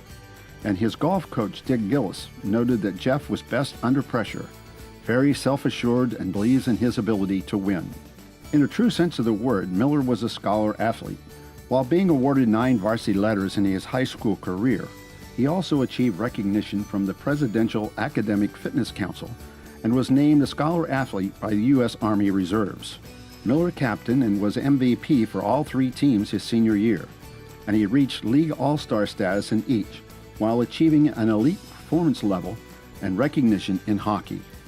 As the ultimate team player, all 3 of the teams he captained made the state tournament.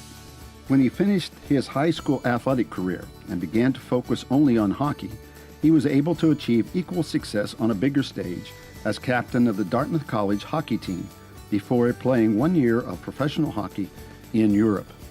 Having grown up across the street from the first hole at the Meadowbrook Golf Club, it was no surprise that Miller became a 2-time junior club champion and then on to play varsity golf for 4 years. Playing in the number 1 position for his final 2 years, he was honorable mention All-League as a junior. And after a torrid 8-0 start as a senior, he finished with a match record of 10-3-1 and was named a League All-Star and runner-up for League MVP.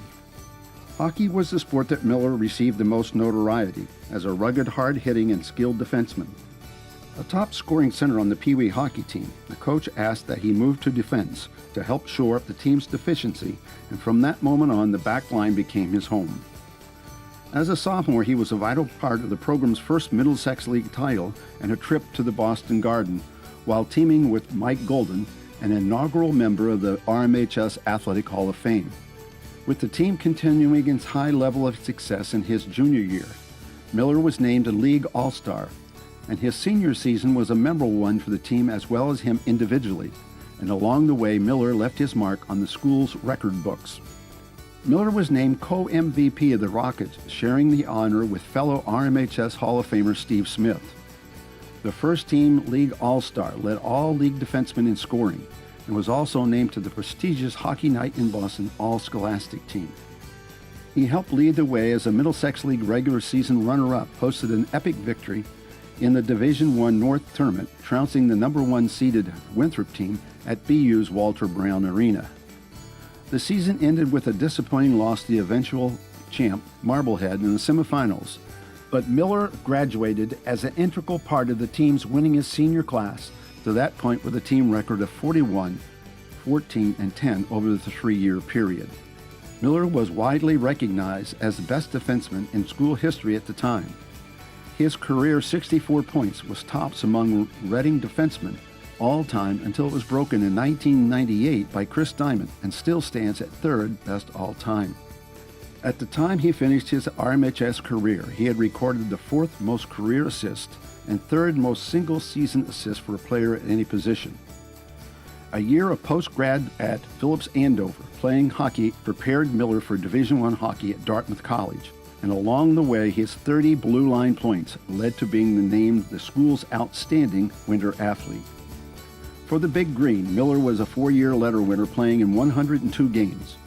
In his junior year, with a stat line of 8 goals and 8 assists, he was named the unsung hero by the hockey program. Prior to his final season in 1990, he was named co-captain, joining fellow RMHS Hall of Famer John Meehan and Reading's legend Dana Henninger with that distinction for the renowned Ivy League school. Miller's last year of organized hockey was spent playing professionally overseas in Norwegian Elite League before he hung up his skates for a career on Wall Street. Miller was as proud of his baseball accomplishments as he was of his hockey achievements, and he never considered baseball as his second sport. The 2-year varsity letterman was named captain for his senior year and backed that up by being named the team MVP as he put together a Triple Crown season, leading the team in batting average, home runs, and RBIs. Coach Mascarello called Miller one of the top hitters in the league as a senior and included the hottest hitting streak that he could recall in his over 35 years of coaching. Co-captain Jeff Miller here. He's the hottest hitter in America right here, Coach. Sure is. Miller hit 2 more home runs today to make a total of 4 home runs in his last 3 games. In the second half of the season, Miller had a run of 21 hits and 35 at-bats for a .600 batting average, including 5 home runs over the team's final 5 games. Miller gave credit to his spectacular finish to the instruction he was receiving from RMHS inaugural Hall of Famer and former Major Leaguer John Daugherty. Miller fueled the team's 8-game winning streak at the end of the season, and no highlight was greater than his 8th-inning game-winning home run over the left field fence against Stonham's future Major Leaguer Joe Vitiello. Other season highlights included his game-winning dash to the plate against Woburn and a 2-run triple and 3 RBI game in Division I North Tournament win versus Malden. His 2-home run in the quarterfinals against Melrose was not enough to propel the Rockets any further into postseason, but Miller had already done more than his share in the team's impressive late-season run. Miller's senior season stats were among the best recorded all time for a single season, with a .459 batting average, 5 doubles, 3 triples, and 6 home runs while driving in 25 runs. His 6 home runs in 1985 and 7 for career both ranked tied for first place all time for the program based on the post-1968 documented records. It is with great pride the Reading Athletic Hall of Fame welcomes Jeff Miller into its Hall of Fame class for 2017.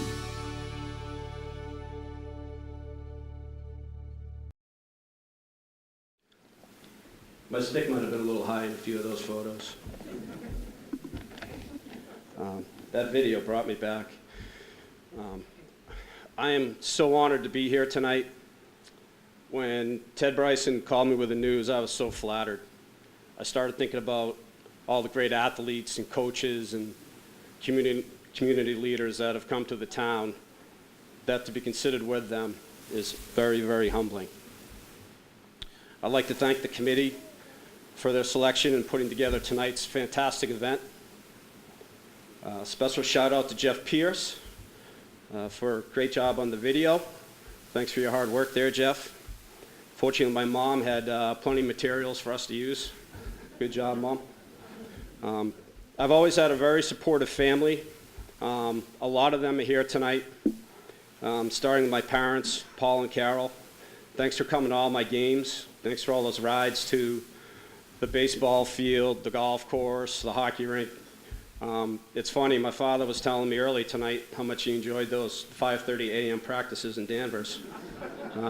I'd also like to thank my 2 sisters, Pammy and Sue, that are here tonight, both Reading High graduates along with their families.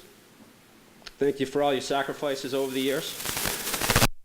I have a lot of nieces and nephews here tonight. Thank you for being here, as well as my cousins are here tonight. My girlfriend Tori And the guys I grew up with, Pete Burns and Ralph DiNapoli, thank you for being here tonight. Although I played hockey the longest, I really love to play all three sports. I'm still passionate about the game of golf today. And my senior year of baseball, some of the most fun I've ever had playing sports. I had some amazing teammates, and I have to say there's no better feeling than playing high school sports with the buddies you grew up with. I'd like to give a shout out to two of my 85 teammates from the baseball team that are here tonight, Jimmy Lucci and Scotty Ferris. It means the world to me that you guys are here tonight. Thank you. I had some incredible coaches, starting with Coach Mascarello, Hall of Famer, as well as Hall of Famer Peter Doherty for hockey. You can't ask for two better coaches. They were two great mentors who taught me way more than X's and O's. I'm so proud to have played for both of them. I'd also like to recognize Dick Gillis, my golf coach, as well as Hall of Fame baseball coach Ted Bryson, Jeff Nelson, and assistant hockey coach Paul Beckenhughes. Great mentors. Thank you for being such great role models. I've recently come full circle volunteering for the Reading High hockey team last year and this year. I'd like to recognize some of the staff here tonight, head coach Mark Doherty and John Shaw. Thank you for being here. And it's funny, working with the team, I find myself drawing from a lot of my high school coaches 30 some odd years ago. You know, the discipline of Peter Doherty and Coach Moss taking pride in doing the little things right and passing that down to the current generation of Reading student athletes. And I have to say, it feels so good to give back to the community that I feel has given me so much. Athletics has opened so many doors for me that I otherwise may not have had. It helped get me into good schools. It taught me lifelong lessons, and it made me lifelong friends. And I have the town of Reading to thank for that. I'm so proud to call you my hometown, and I'll be forever grateful for this tremendous honor tonight. Thank you very much.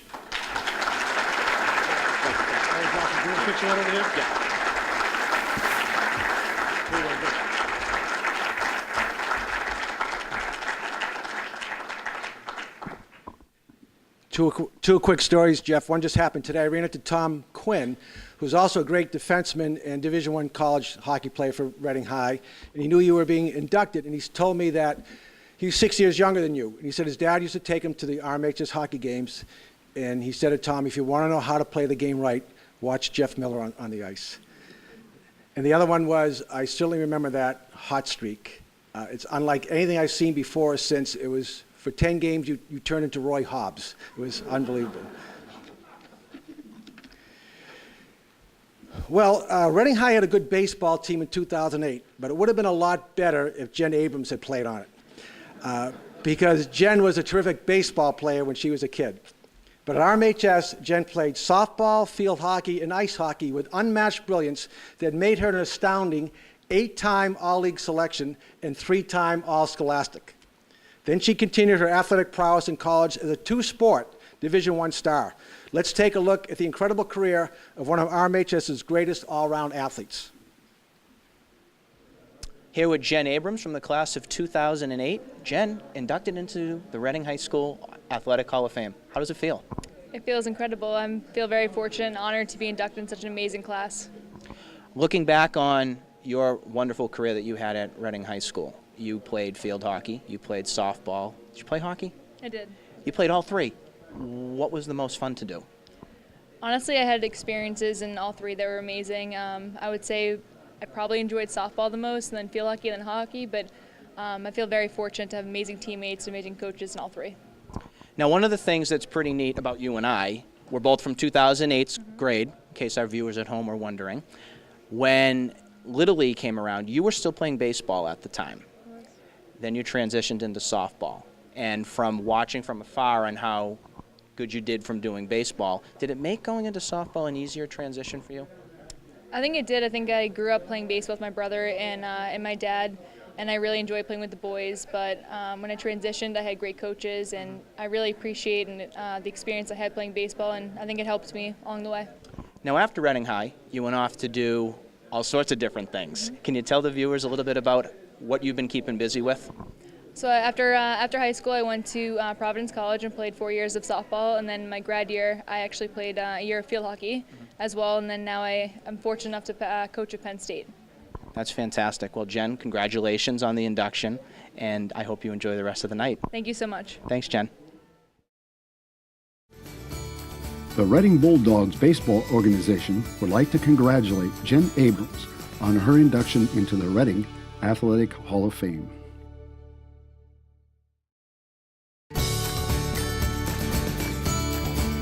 Jen Abrams is in an elite category when it comes to high school athletics. She was a three-sport athlete and captain, and secured her spot as arguably the top three-sport female athlete to ever play for Reading High. Her natural athleticism, drive, and dedication equipped her to play at an extremely high level in field hockey, ice hockey, and softball. Described as talented and multi-versatile, softball was her greatest passion, but she made equally lasting impressions in field hockey and ice hockey as she did on the softball diamond. When her career ended in the spring of 2008, Jen Abrams was an 8-time Middlesex League All-Star in her 3 sports combined. Although never picking up a field hockey stick until her freshman year, she was a natural at her chosen position of center midfield. And by sophomore year, she was named a Middlesex League All-Star and was known for being a potent goal scorer and playmaker. She again received the All-Star nods in her junior and senior years while scoring 10-plus goals each year. During her time with the field hockey team, she was equally as effective as a center midfielder or a forward as the need would arise. In her final 3 years in field hockey, Reading went 47, 9, and 7 and won the Middlesex League title in Jen's senior year in the fall of 2007. Reading made the tournament each year and each time finished as a semifinalist in Division I North. In Jen's junior year, her overtime goal against Saugus put the Lady Rockets into one of those semifinals. She notably played in the best of 60 game her senior year and led RMHS in scoring as a junior and senior. Jen finished her field hockey career in the top 5 in all-time career scoring. She was selected to Boston Globe and Boston Herald All-Scholastic her senior year in field hockey. Ice hockey was another sport Jen contributed to with her gifted scoring abilities. She joined the girls' hockey team as a freshman, and by the end of her senior year, she had ellipsed 100 points for her career. In her sophomore season, Reading shared the Middlesex League title and earned the number 1 seed in Division II with a 15-0-3 record. Heading into the tournament, Jen had scored 13 goals to go with 11 assists for 24 points. Reading won 3 tournament games before the run ended in the state title game against Milton. As a junior, Jen contributed 21 points with 7 goals on a team that went 15-1-2.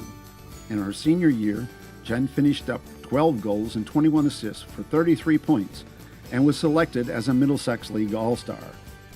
When it comes to softball, Jen was a huge asset for Reading every time she put on a Reading uniform.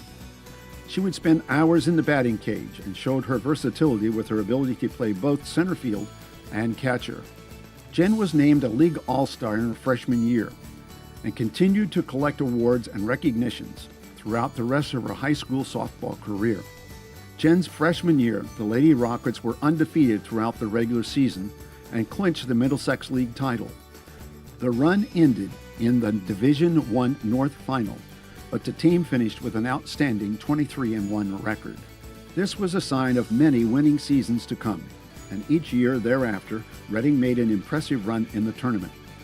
Jen was named captain her junior and senior year and graduated from Reading as its career leader in hits and runs scored. Jen had 120 hits in 4 seasons and struck out just 4 times in over 300 career at-bats. Making just 1 error in 100 games, she was a Middlesex League All-Star all 4 years. In her junior year in 2007, she was named to the Boston Globe and Boston Herald All-Scholastic teams in softball following the season and was selected as the Middlesex League MVP for softball and the Daily Times Chronicle Player of the Year. She batted .422 for a Reading team that won the Division I North Championship. Abrams had 6 doubles, a triple, and a home run, and in the tourney run of 2007, she got a hit in all 5 games and batted .422. In her senior year, the Lady Rockets were 20th seeded, but posted upset wins over Andover and number 4 seed Woburn. Jen had 2 hits in the win over Andover, and she stroked a double and a home run in the 6-1 victory over Woburn. Jen batted .528 her senior year with 38 hits that included 9 doubles and 4 triples. She had hits in 17 of the 20 regular season games, including 14 games where she had multiple hits. In 2008, she was again named a Boston Globe All-Scholastic and the Daily Times Chronicle's Player of the Year. It was easy to say Jen was one of the greatest athletes RMHS has ever seen based on her accolades alone. But it was her dedication to her chosen sports that impressed her coaches the most. Jen went on to play Division I softball at Providence College and had an impressive 4-year career. Her hitting ability certainly didn't slow down in college, recording 175 hits, including 25 doubles, 12 home runs, and 2 triples during her time spent as a Friar. After not playing field hockey since high school, she joined the Providence College field hockey team during her graduate year. Jen played 17 games and appeared in the starting lineup 16 times and was named to the Big East All-Scholastic team. After college, Jen's passion for sports remained. She coached softball at Seton Hall for 3 seasons and is currently serving as Penn State's hitting coach. It is with great pride the Reading Athletic Hall of Fame welcomes Jen Abrams into the Hall of Fame class for 2017.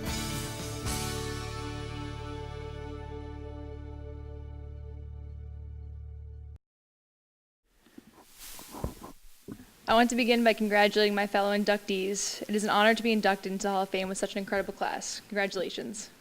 I next want to thank the Hall of Fame for their hard work in the induction process and for investing so many hours in such a memorable night for us and all of our family. And thank you very much to Kara Digerminian, however you say your last name, and Jeff Pierce for making my script sound a lot better than I am. I want to continue by specifically thanking Mr. Halsey. I know you had a huge part in this process. Thank you for always being a huge advocate. Your support means more than you know. I next want to say that this process, one of the best parts of this process, was reaching out to old friends and teammates that I talk to daily and people that I haven't talked to in over 14 years. I got to hear so many great things like weddings and babies and families, and the Hall of Fame gave me a great piece of humble pie, because after hearing all these amazing things, I distinctly remember scrolling through Facebook and talking to Stacey Simeone about her engagement to the most gorgeous man alive while doing my nightly routine of drinking red wine, eating popcorn, alone on my couch in the middle of rural Pennsylvania, where I reside by myself. So thank you for the Hall of Fame for that. When I heard about this induction, I was the last to know. And I reached out to all those who set recommendations on my behalf. And the first comment I made was that we are all products of our upbringings, our experiences, and the people that we surround ourselves with. So I want to spend the rest of my time thanking those people. I played all team sports, softball, field hockey, and ice hockey. And I don't have this incredible opportunity if it weren't for playing beside such amazing athletes in all these sports. I do not have assists without Dom Lozzi and Michelle Benjamin. I don't have goals without the best stick stopper in the state in Kelly Garrity. And I don't have base hits without the amazing teammates in softball like Catherine Darvaux and Rachel Pothier. You are only as good as the people that you surround yourself with, and I was damn lucky. I want to specifically thank Michelle Benjamin, Jackie McCarthy, Rachel Pothier, Karen, if she's here, and Kelly Garrity for being here tonight. I appreciate you guys and the rest of our teammates for all the wins, the losses, the memories, and most importantly, our friendships. Meg Flynn, Kate Gottwald, Caitlin Shea, I am so thankful for all my friends who I did not play high school sports with. I appreciate your friendships, and there's no words to describe how much I appreciate you guys being here tonight. I next want to thank the Darvaux, the Stones, Mrs. Flynn, and the Sylvies for being in attendance. You guys have all supported me over the years, and I thank you for everything you've done for me. Mr. Sylvie, a special shout out to you. You've always been my guy. I love chatting sports every day next to our rocks that divided our yards. Your talks and your belief in me has never gone unnoticed, and I thank you for that. Next to my coaches, Sandra White, my ice hockey coach, thank you for always challenging me and utilizing your pure skill and passion for hockey to teach the next generation. And then next, there's no specific order to these two people. Jill, I'll start with you. I played for you for 4 years and then coached with you. There is no way to describe the amount of respect that I have for you. You created and produced team after team that has been successful, and you stick to what works, and you always teach your athletes that there's always more room in the tank. One day you stopped practice and said, the difference between me and Jen and the rest is that when we steal a base, we actually believe that we'll be safe. And in my head, I was actually thinking, this lady's crazy, because I don't want to be out and don't want to get yelled at, and I don't want to rip through the pants that Reading High gave me. But then again, why wouldn't I be safe? And that's what you did. You shaped our minds and our mentalities, and that's what stuck with us for life. I'm up here because of coaches like you, and yes, I'm thankful for the mechanical and technical aspects, but most importantly, I'm thankful for the lessons, the pushing and the limitless boundaries that you set for all of us and to reach our goals and our dreams. You shaped the lives of your athletes, and there's no greater compliment. Thank you, Jill. A big thank you to Mr. Pothier and Mr. P for all your energy and support over the years. You're a great addition to Reading High softball. Next, Mim Dreama, my girl. Wow, I was such a little brat with you sometimes. But you always knew how much I loved and cared for you. There's so many good stories with you, Mim, like how we drove to the beach together in your red PT Cruiser when it was 95 degrees out, and you made us known that the gas prices were way too high. You wouldn't let me roll down the windows or put the AC on, and you sat me between both of your dogs. So many good memories. I appreciate that. But in all seriousness, Mim, you are such an incredible coach and even more of an incredible person. You pushed us beyond our known limits in every detail for every minute, and every drill had to be just right. And that discipline had created such great people as the result. I've never met a coach that knows more about where and what their athletes are doing. You know who's a lawyer, a nurse, a doctor, a mother. Pat Summitt once said, they will care when you care. And you cared, and because of that, we did. You told me in one game that I was the best damn player in the league, and though I knew that was not the case, I wanted to be that player for you. I belong to you and your program, and I wanted to do right by you because you did right by us. Thank you, Mim. I want to end with the most important part of my life and the foundation of my life, and that's my family. Thank you to my aunts and uncles and my cousins for coming tonight. My main two squeezes, my aunt Lynn, Uncle Luke. Thank you. Your support means the world. Matt and Cal, thank you for being here. Matt, you've made it such an instrumental part of my induction, and I cannot thank you enough for being a great role model and spokesperson for me. I love you so much, and I'm proud of you. And for as long as I can remember, it has been your goal to prove to everyone that you throw harder than me. And I can publicly say that you throw harder than a girl. Congratulations.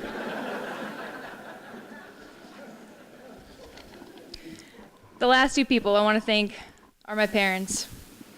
There are no words to describe how thankful and blessed I am to have you both. I have sacrificed, I worked hard, whatever. But at the end of the day, I've had this opportunity to excel because of your hard work, your blood, your sweat, and your tears that you sacrificed for me and Matt. You both are my heroes. It is not said enough, but thank you for all the rides, the equipment, the freezing days, the playing catch, shooting hoops, pasta parties, pat in the backs, yelling, tear wipings, hugs, and kisses.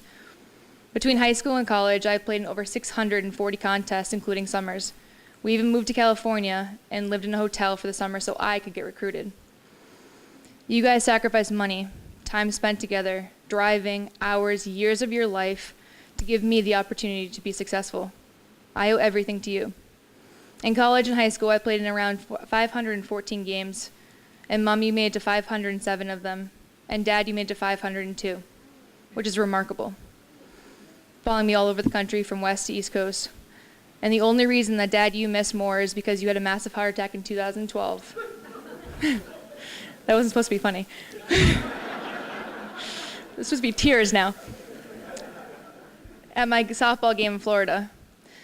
And that day was the worst day of my entire life, but it reminds me every day how lucky I am and blessed that I am to have grown up in Reading, Massachusetts, to have played with such amazing teammates, to be friends with the best people in the world, to have neighbors and extended family as the support system that I do, coaches that shaped who I am, the best brother I could ask for, and the two people and my parents that no money, no time, no words, not anything could ever repay for the sacrifice that you have made so that I could be happy. Thank you, Mom and Dad, for everything. And I mean it, thank you for everything. I'm sorry for going over my time, but I had to say thank you for the people in my life. Thank you and congratulations again to our inductees.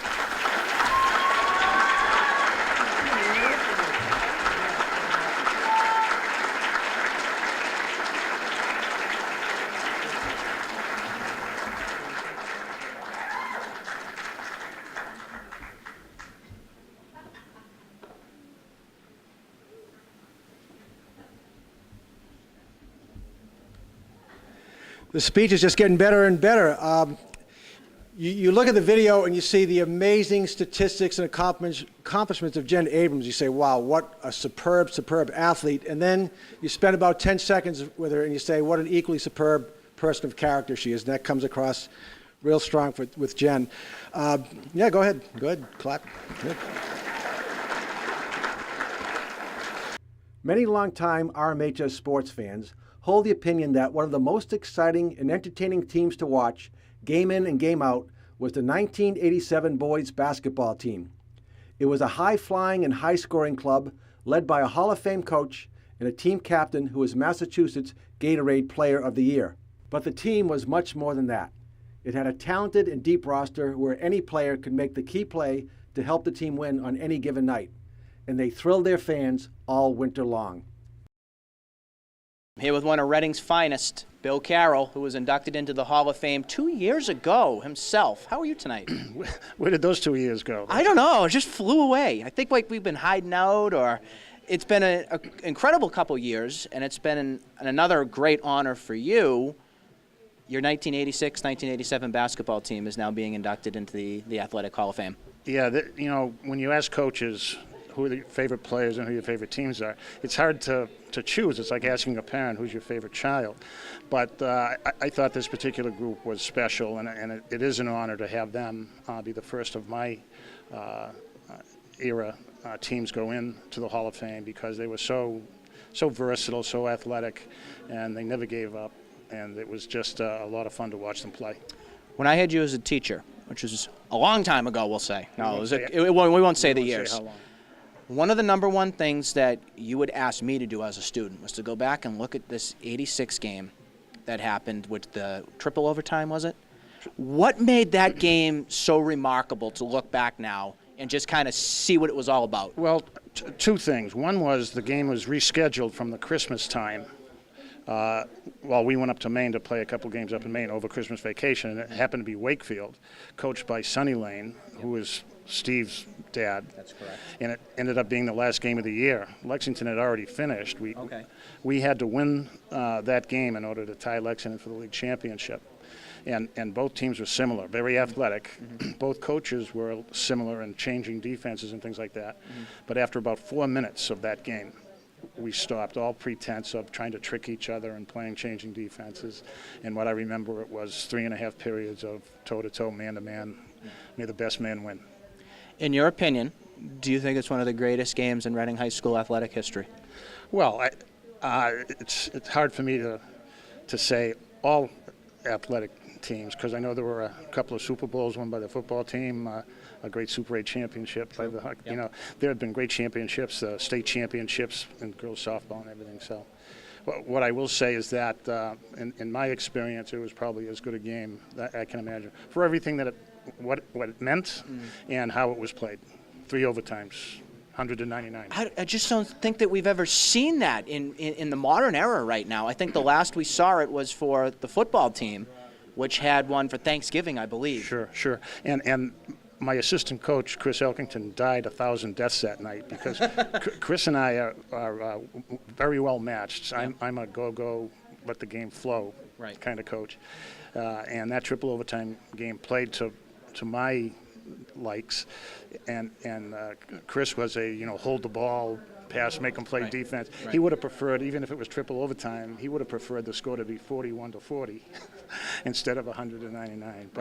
But it was. But it made it work for you two guys when you were coaching together. Oh, absolutely, it really did. We paired off very well, and like I said, the game was important not only for the league championship implications, but of the quality of both teams, by the way. Definitely. Wakefield played as well as we did, just short by 1 point.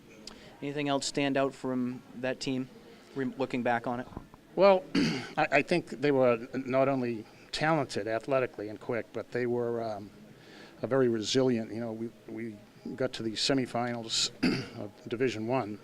Reading Division I, up at Salem against Lexington League foe, who we had split with, and Steve Lane, as everyone knows, broke his foot 2 weeks before the end of the season, and that night John Flibbert, our starting center, couldn't play. So we had 2 starters down against a formidable Lexington team, and our guys just went right at them. It was an absolutely terrific game. We came up a little short. I think we lost by 3. But it was just, to me, a mirror image of what these guys were like. If you had a healthy Lane, what do you think happens? Well, you don't know for sure, but I'll tell you, if we had both Flibbit and Lane, yes, we win that game, no question. Yep. What an honor. What a privilege to be able to have this team, finally, after looking back at it, to have this team come in for you is pretty special. That way. Well, they were a unit for a long time. I want to give credit to Mike McGillicuddy's dad, who took them in 6th grade, I believe. And he was their travel team coach for at least 2 years, maybe all 3. I'm not sure. But when they came out of the 8th grade into the high school, they were a unit. They were a team, which is why it's unusual, but why we kept 10 seniors their senior year. It's very true. A lot of teams are getting into that habit of doing the same now, as you can see. It's an honor for sure. Thank you. Hope you enjoy the rest of the night. Much. This is fantastic. Congratulations. We will. Thank you. Saturday Night Lights Football would like to congratulate the 1986-87 basketball team on their induction into the RMHS Athletic Hall of Fame.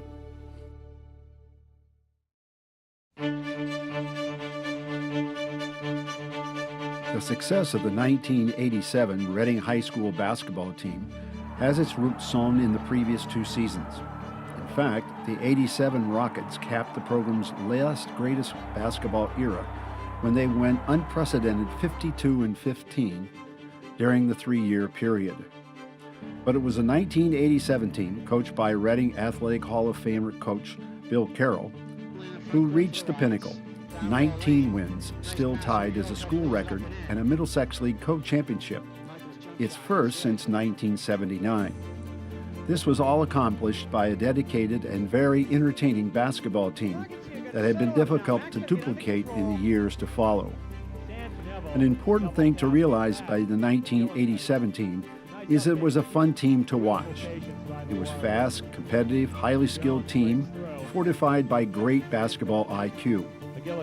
The team school record per game scoring average of 75.4 remains a Ripken-esque number that easily still stands today. In the 30 years since this team walked off the court for the final time, the highest Reading team has come to the scoring standard was 63.8 points per game. This is even more amazing when you consider that there was no shot clock and no 3-point field goal yet in high school basketball at the time. There were 10 seniors, including one truly exemplary player in Steve Lane, the state's first Gatorade Player of the Year. This year's senior group, led by Lane, Mike McGillicuddy, and Derek Sanford, as the 3 were all Middlesex League All-Stars, with Lane also repeating as the league's MVP. The other seniors were Carl McFadden, John Flibbert, Bill Jones, Donnie Neville, Al D'Angelo, Steve Whalen, and Dave Borgel, who played basketball hard and played quite efficiently during their careers. Playing time was at a premium, and practices provided quite spirited and competitive.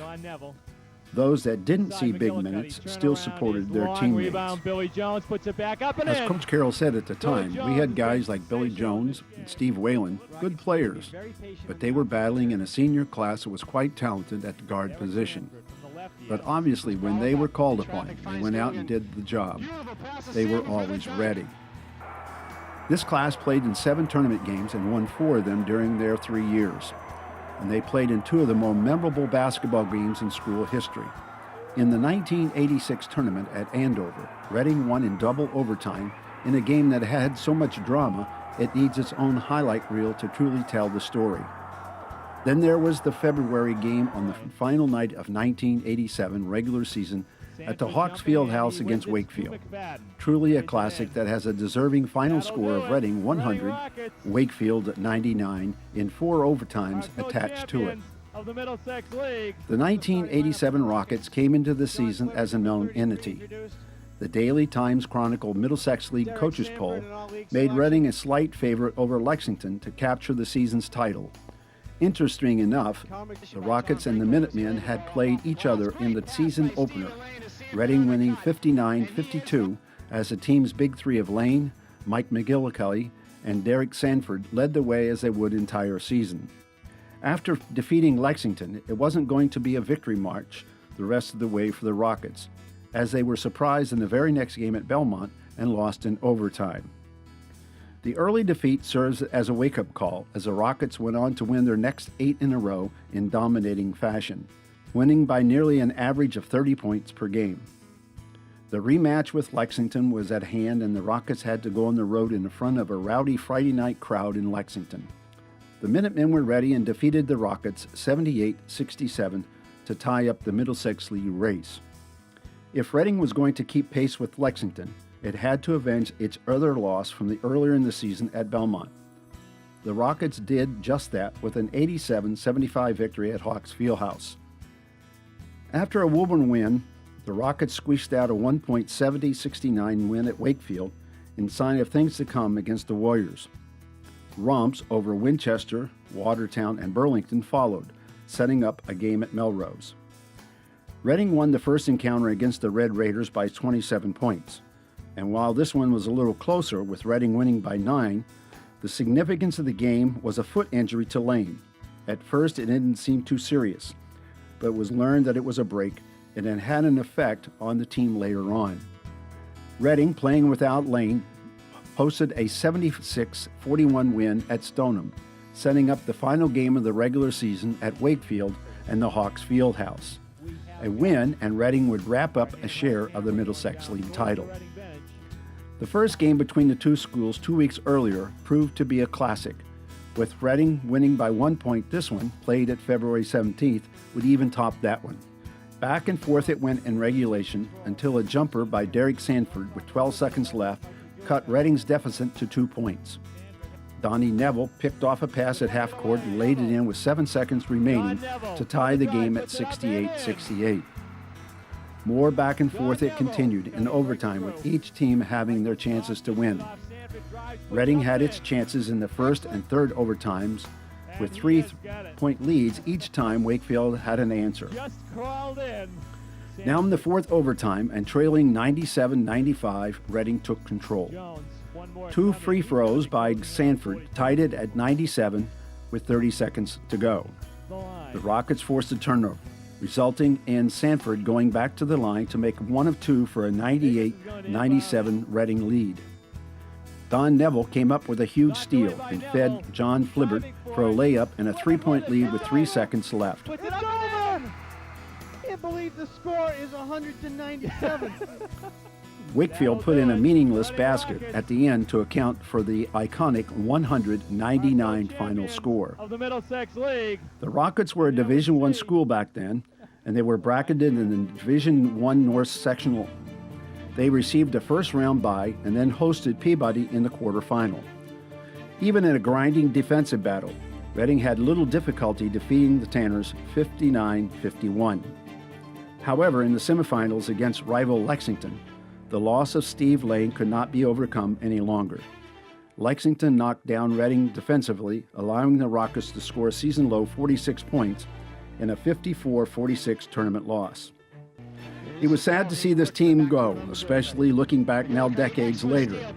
The entertainment value, the skill, and competitiveness of this group was something to watch, and it is fitting that the 1987 Reading High School basketball team takes its rightful place in the Athletic Hall of Fame.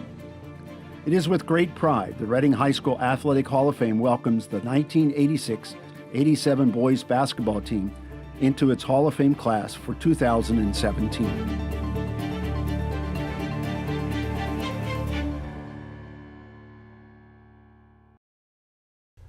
Mike Boyd played 3 sports with determination and passion, earning 8 varsity letters and being selected to Middlesex League All-Star teams in all 3 sports.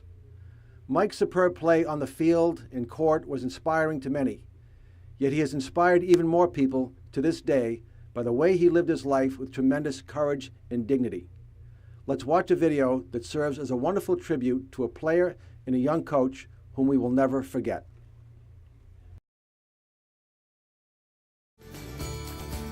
Friends of Reading High football would like to congratulate Mike Boyd on his induction into the RMHS Athletic Hall of Fame.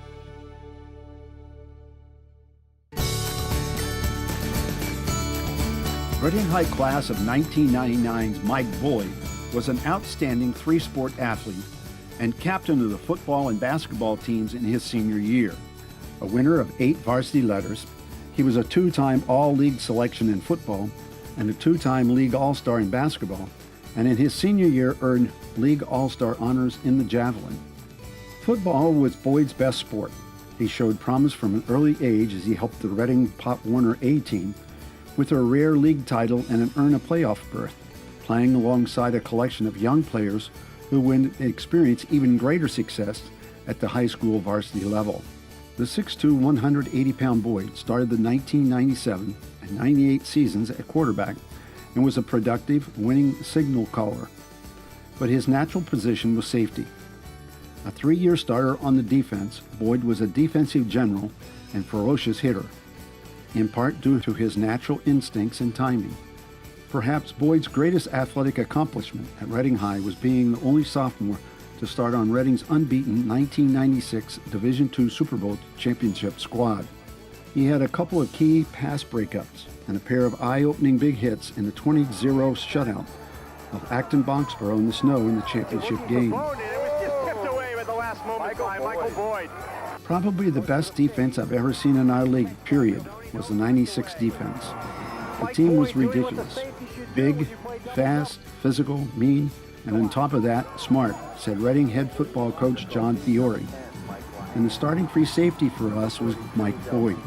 After this team started 0-2 in his junior year, Boyd was moved from a split end to quarterback in Game 3, where he helped guide the Rockets to an 8-3 Middlesex League co-championship season. Reading suffered a 7-6 loss to the Wakefield Warriors in a late-season defensive clash, a game in which Boyd suffered a back injury that kept him out for the remainder of the year. The loss also knocked Reading out of the postseason play. But Boyd would return to help the Rockets to a Hall of Fame season on the gridiron in 1998, guiding the team to a 10-1 Middlesex League and Division II Super Bowl championship season. Boyd was not the biggest or the fastest player on the football field, but he was smart and had little trouble running the Rockets' multiple-look wing T option offense, and he was always composed under center. That coolness under fire allowed Boyd to engineer one of the great all-time comebacks in the history of Reading High football. On Saturday, October the 3rd, at Birch Meadow, the Rockets trailed the talented and title-contending Melrose team 14-7 with under a minute to play. Reading scored with 43 seconds on the clock but missed a 2-point conversion. But the Rockets recovered the onside kick, and after a 31-yard Boyd scramble and a 12-yard pass to Jamie Gath, Andrew Mallett kicked a 29-yard field goal with 3 seconds on the clock to pull out the 16-14 win. Reading next beat Belmont in an early season showdown of league unbeatens. Boyd had an interception in the game to help the Rockets roll to a commanding 17-0 shutout of the Marauders. Reading then faced a big late November matchup with once beaten Wakefield at Landrum Field with a league title and bowl berth on the line. Boyd engineered a late fourth quarter drive, and his 1-yard touchdown run on a quarterback keep with 1:19 left proved the difference in a hard-fought 18-16 win. The wins over Melrose, Belmont, and Wakefield in an extremely tough regular season schedule were the highlights as Reading finished unbeaten in the Middlesex League play and earned a berth in Division II Super Bowl at Boston University. The Rockets dominated Braintree start to finish with a 37-6 win. Boyd earned his second All-League selection in football after the 1998 season. He led the team with 5 interceptions and 4 fumble recoveries and was 4th on the team with 45 tackles. He also threw 5 touchdown passes and rushed for 4 more. In the Summer Carroll Classic, Middlesex League versus Merrimack Valley Conference All-Star football game, Boyd earned defensive MVP honors for the Middlesex League squad. Boyd's second best sport was basketball, where he was a good passer, defender, and mid-range jump shooter. Although the Rockets finished just 6-14 in the 1997-98 season, and he missed nearly half the season with a back injury, Boyd, a junior, was selected on the team's lone rep for the Middlesex League All-Star game. He finished 5th on the team with 142 points, averaging 10.9 points per game. In his senior year, Boyd helped the Rockets to their best season in hoops in more than a decade. Under the first-year head coach Jeff Nelson, the Rockets finished 14-8 and advanced to the second round of the Division II state tournament, where they lost in the quarterfinals to eventual Division II state champ East Boston. Reading recovered from a 5-4 start by going 10-3 in its remaining 13 games. Along the way, Boyd contributed to some big wins over the likes of Watertown. In the first round of the playoffs, Reading received a tough draw and had to travel to number 6 Gloucester, which was 15-5 and had beaten Reading 2 months prior in the Gloucester Christmas tournament. But behind Boyd's game-high 18 points, Reading reeled in the Fishermen 58-53. Although Reading lost to East Boston in the next round, the game was one for the ages. A tough 64-62 loss that saw the Rockets miss a game-winning three-point shot with 3 seconds on the clock. The Jets went on to win the Division II state championship, and for the second straight season, Boyd was named a Middlesex League All-Star and finished in the top 3 on the team in scoring with 11 points per game. Boyd was a consistent top 3 finisher in the javelin his senior year with a throw of 179 feet 6 inches. He placed third at the prestigious Andover Invitational with a throw of 156.6, and he and teammates Tom Morley and Brian McGrath earned a third-place finish in the javelin at the state Class B relays to help Reading win a Class B relay title. He also placed third in the Middlesex League meet and fifth in the Class B meet, helping the Rockets win their 4th straight Class B title. After the season, he earned League All-Star honors. Following graduation, Boyd attended Bentley College, where he continued his football career as a safety and special teams player. Boyd returned to his high school alma mater, coming back to coach the freshmen and then varsity teams as an assistant under head coach John Fiore. But in the mid-20s, Boyd was suddenly diagnosed and unexpectedly with an advanced case of lung cancer. Boyd battled the disease for 4 years. It ultimately claimed his life in July of 2009, and he remained a coach until the very end. The Rockets dedicated the 2009 season to their beloved coach. Prior to each game that season, players and coaches gathered across the 12-yard line in honor of number 12, the number Mike Boyd wore as a member of the Reading High football team, and they wore a number 12 sticker on their helmets, and many wore Boyd's number in athletic tape underneath their game jerseys. The 2009 season was arguably the best in school history, as the Rockets rolled to an undefeated and new school record 13-win season, culminating in a Division II Super Bowl championship over undefeated Natick at Gillette Stadium. Boyd's jersey was proudly hung at Patriots Place on the Wall of Champions in honor of a player who once played as a champion. Today, a plaque in the Reading High locker room honors the memory of Boyd, bearing his name, the number 12, and the poem Don't Quit. In addition, Reading's Defensive Player of the Year award is now named the Mike Boyd Award. Boyd's life was tragic, but also triumphant. His grace under pressure, good humor, character, and leadership, and the example he set late in life with his don't quit attitude during his battles with the ravages of a terrible disease, represent the most profound lessons sports have to offer. I miss him to this day. He was a terrific kid, said his then head coach Tom Kasperzak. You never know when you're going to get to play your last game, metaphorically. Play every game like it was your last one. Mike did that every day. He brought with him an energy, humility, and a great sense of humor. He is the epitome of a great high school player. It is with great pride the Reading Athletic Hall of Fame welcomes Mike Boyd into the Hall of Fame class of 2017.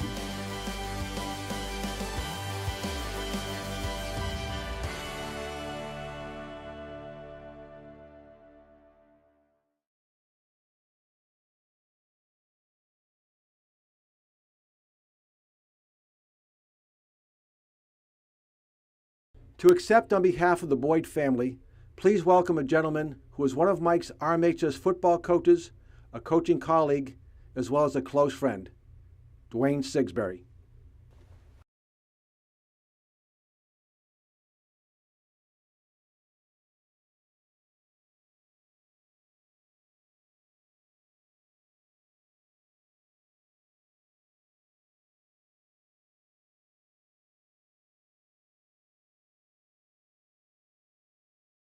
Hello and good evening.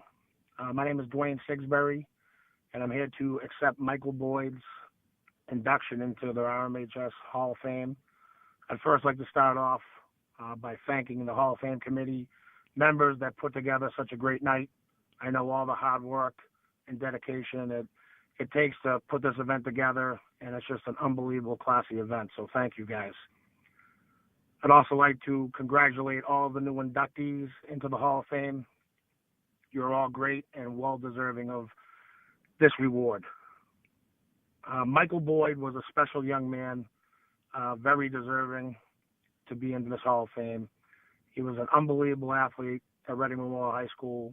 I had the privilege of coaching him from a very young age, and just knowing back then when he was 13, 14 years old that he would once be inducted into the Hall of Fame at the high school. He just epitomizes, Reading and being a hard worker and coming from a blue-collar family and just working hard and going about your everyday business to the best of your ability. And he was a leader by example, just by how hard he worked and just the love and the passion that he put towards athletics and representing our community to the utmost. Michael was a member of the football team, the basketball team at the high school, and in football, he was the heart and soul of the team. He did everything from being a quarterback, being on special teams, starting in a Super Bowl as a sophomore, and just doing everything that Coach Kasizak asked him to do. In basketball, he basically helped turn the program back around with his athleticism, his willingness to just put everything aside and doing what was best for the team. He sacrificed scoring a lot of points to covering the other team's best player and doing all the dirty work on the defensive end. Michael passed away from cancer a few years back, and it left a big hole in my heart, and I know a lot of people in this room as well. But Michael's memory lives on through this Hall of Fame, through the beautiful golf tournament that his parents put on. His brother Neil, sister Melissa, mother and father Pat and Rich, just great people, and I know how much they miss Michael, and doing everything and little things like this to keep his memory alive is just awesome. And I couldn't be more proud to be up here to accept the award for Mike, because Michael, was like a little brother to me, and just, was just an awesome kid to be around. And I'm so glad that I was able to have the privilege to coach him, because I just love what he stood for and all the things that he did for all of his teammates and his friends and his family. So I'd like to thank everyone here and accept this induction award to the Reading Memorial High School Hall of Fame for Michael Boyd and his family. And thank you guys all for a great night. And Mike, we love you.